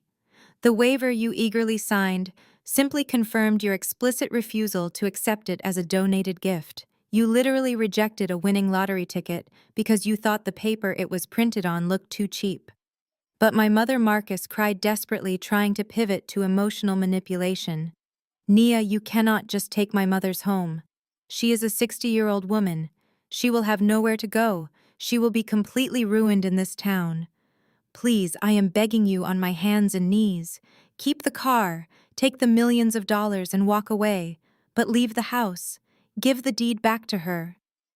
I stared out the massive window at the city below, feeling absolutely nothing but a cold, heavy sense of finality. She did not care about ruining me when she publicly humiliated me in front of 50 people, I replied evenly. She did not care about my feelings when she mocked my blue-collar parents and called me a charity case. I own that property now. And just like any good landlord, I expect my tenants to follow the rules. I placed my coffee mug down on the glass table with a sharp, echoing click. Tell Beatrice she officially has exactly 30 days to pack her expensive designer clothes and vacate my property. Before Marcus could even attempt to formulate a pathetic response to my eviction notice, I heard the distinct clattering sound of his smartphone hitting the marble kitchen island. He had either dropped it in pure shock or put me on speakerphone, but the microphone was perfectly positioned to broadcast the absolute symphony of their destruction directly into my serene penthouse. The audio coming through the speaker was nothing short of apocalyptic. Beatrice let out a sound that was less of a cry and more of a wounded animal howling in a trap. I heard the heavy, unmistakable thud of her body collapsing onto the kitchen floor. She was wailing hysterically, her voice completely stripped of its usual refined aristocratic polish. "You ruined my life," Beatrice screamed, the sound of her fists pounding against the lower kitchen cabinets echoing sharply. "You stupid, arrogant boy. You let her take my home. You let her take the millions. You threw us into the streets just to look like a big man on a patio." "Mom, I did not know," Marcus pleaded weakly, his voice entirely drowned out by the sheer volume of his mother's rage. "You never know anything." Liam suddenly roared, his voice cracking with a terrifying, violent intensity that completely shattered his calm tech bro facade. "Do you have any idea what you just did to me? My crypto portfolio was completely wiped out 48 hours ago. I am facing massive margin calls, Marcus. I owe $250,000 by Friday, or they are taking my house too." When I saw that appraisal certificate, I thought we were saved. I thought we could sell the car, split the cash, and cover all of our debts. But you gave it away. You literally signed away our only lifeline because you wanted to pretend you were a billionaire. It was not just Marcus. Chloe shrieked, jumping into the chaotic fray. "Liam, you stood there and told him to sign it. You told him not to read the fine print. You are just as much to blame as he is. And now what am I supposed to do? She pays for my car lease. They are going to repossess my BMW. I will be completely ruined online." The kitchen completely devolved into a savage, ruthless free-for-all. The wolves were actively tearing each other apart. Liam was screaming at Chloe for being a shallow parasite. Chloe was screeching at Liam for being a financial fraud, and Beatrice was just sobbing loudly on the floor, repeatedly cursing the day Marcus was born. They had absolutely no loyalty to one another. The very second their fake money disappeared, their familial bonds instantly dissolved into pure venomous hatred. I sat on my leather sofa holding my phone away from my ear, just listening to the chaotic chorus of their downfall. They were aggressively tearing down the very walls they had built to keep me out. I did not need to say another word. I did not need to offer any further explanations or endure any more of their desperate pleading. I reached forward, tapped the red button on my screen, and instantly cut the line. The violent screaming abruptly vanished, immediately replaced by the beautiful, perfect silence of my quiet sanctuary. Marcus did not stay in the war zone of his mother's kitchen for long. Driven by pure, blinding panic and a desperate need to reclaim his stolen power, he snatched his car keys and sprinted out the front door. He threw himself into the driver's seat of the least luxury Range Rover he could no longer afford, and sped aggressively down the winding driveway. He drove like an absolute maniac toward the upscale modern townhouse we had shared for the last 3 years. His mind was racing a mile a minute, frantically constructing a web of manipulative apologies and empty promises.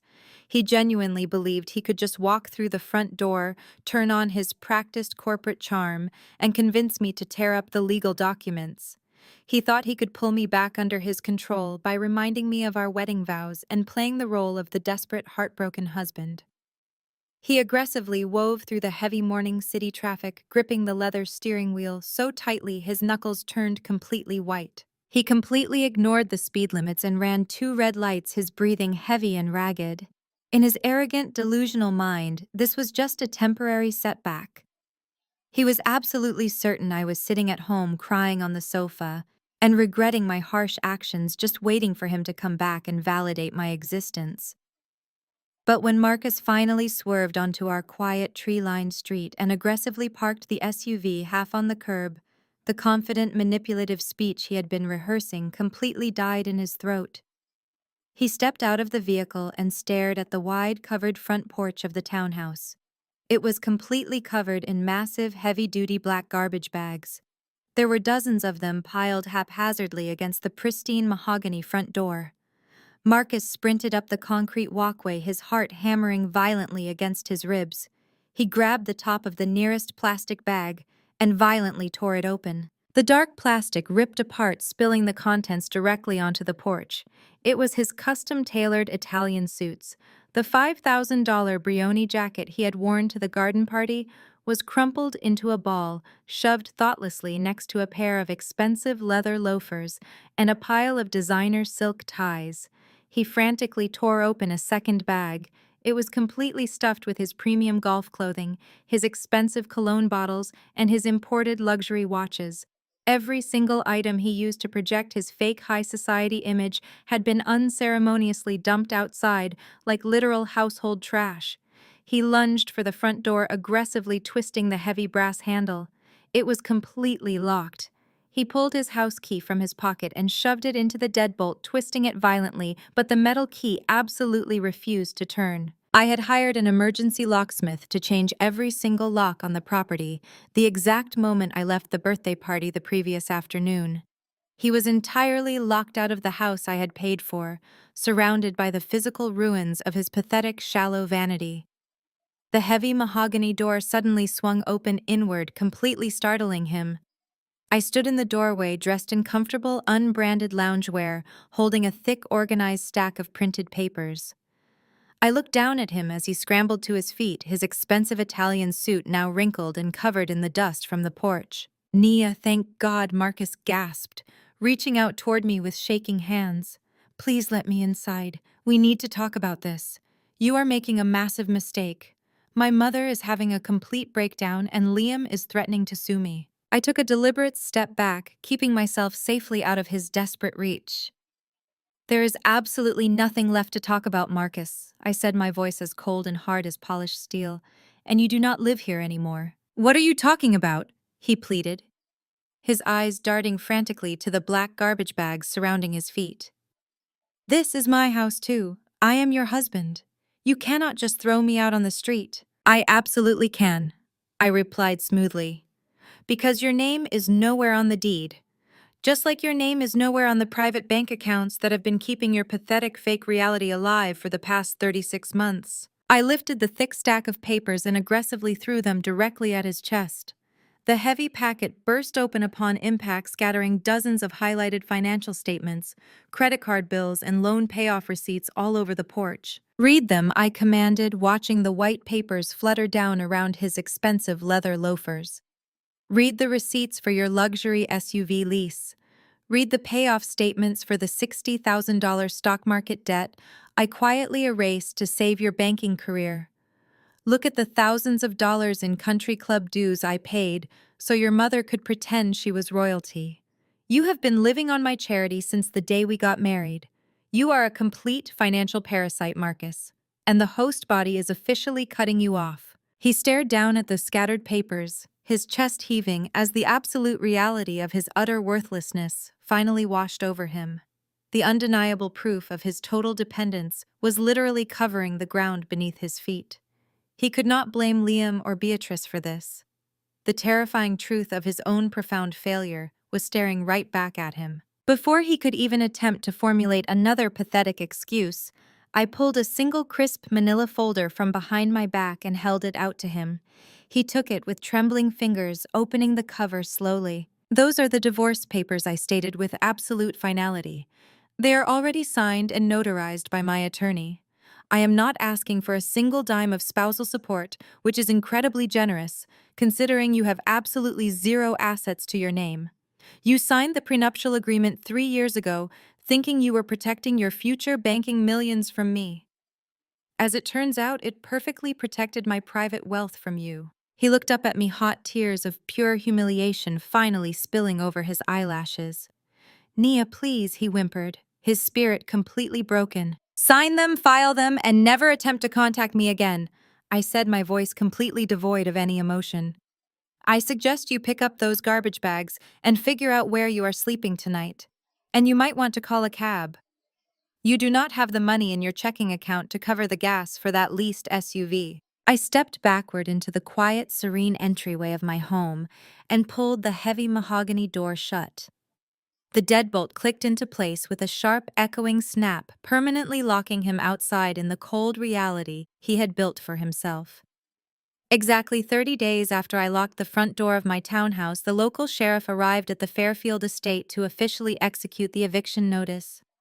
Beatrice was forced to pack whatever designer clothes she could fit into her car and move into a cramped, outdated two-bedroom apartment on the far edge of town. The moment the news of her foreclosure leaked to her prestigious country club, her wealthy friends completely stopped returning her phone calls. Her entire social standing, built entirely on smoke and mirrors, evaporated overnight. Liam and Chloe did not fare any better. Liam's massive crypto debt finally crushed him, forcing them into a humiliating public bankruptcy. Chloe's beloved white BMW was repossessed right in the middle of a crowded grocery store parking lot, while she was inside trying to film a fake luxury lifestyle video. With no money and no assets, they were forced to move into the unfinished basement of Liam's parents' house, their arrogant online empire completely shattered. As for Marcus, the divorce was finalized with brutal efficiency. He had absolutely no funds to hire a lawyer, and without my silent financial backing, his massive mountain of hidden credit card debt completely buried him. When his regional banking directors ultimately discovered his severe financial negligence, he was quietly asked to resign to avoid a public corporate scandal. He now works as a basic teller at a small local credit union, renting a tiny studio apartment. His custom Italian suits sit in a closet, completely useless to a man who no longer has an audience to impress. 2 months after the garden party, the 1965 Shelby Cobra crossed the auction block at Sotheby's. Thanks to a fierce bidding war between two elite international classic car collectors, the final hammer fell at a staggering $4.2 million. I did not keep a single penny of that money for my personal accounts. I used the entire profit to establish the Quiet Wealth Foundation. It is a private, fully funded grant program dedicated exclusively to empowering and financing female entrepreneurs of color who are building their own independent businesses from the ground up. If you are watching this right now, I want you to remember one crucial thing. Never lower your standards to accommodate people who only care about superficial appearances. Never let individuals who are secretly drowning in their own insecurities convince you that you are the one who does not belong. Real value does not need to scream for attention, and true wealth is built on character, independence, and quiet strength, not least luxury cars and designer labels. If you have ever had to walk away from a toxic environment to protect your peace and reclaim your financial power, please let me know your story in the comments below. Hit the like button and subscribe to the channel for more stories of resilience, boundaries, and triumph. Remember, your worth is absolutely non-negotiable. Never apologize for your success. Take the steering wheel and drive your own destiny.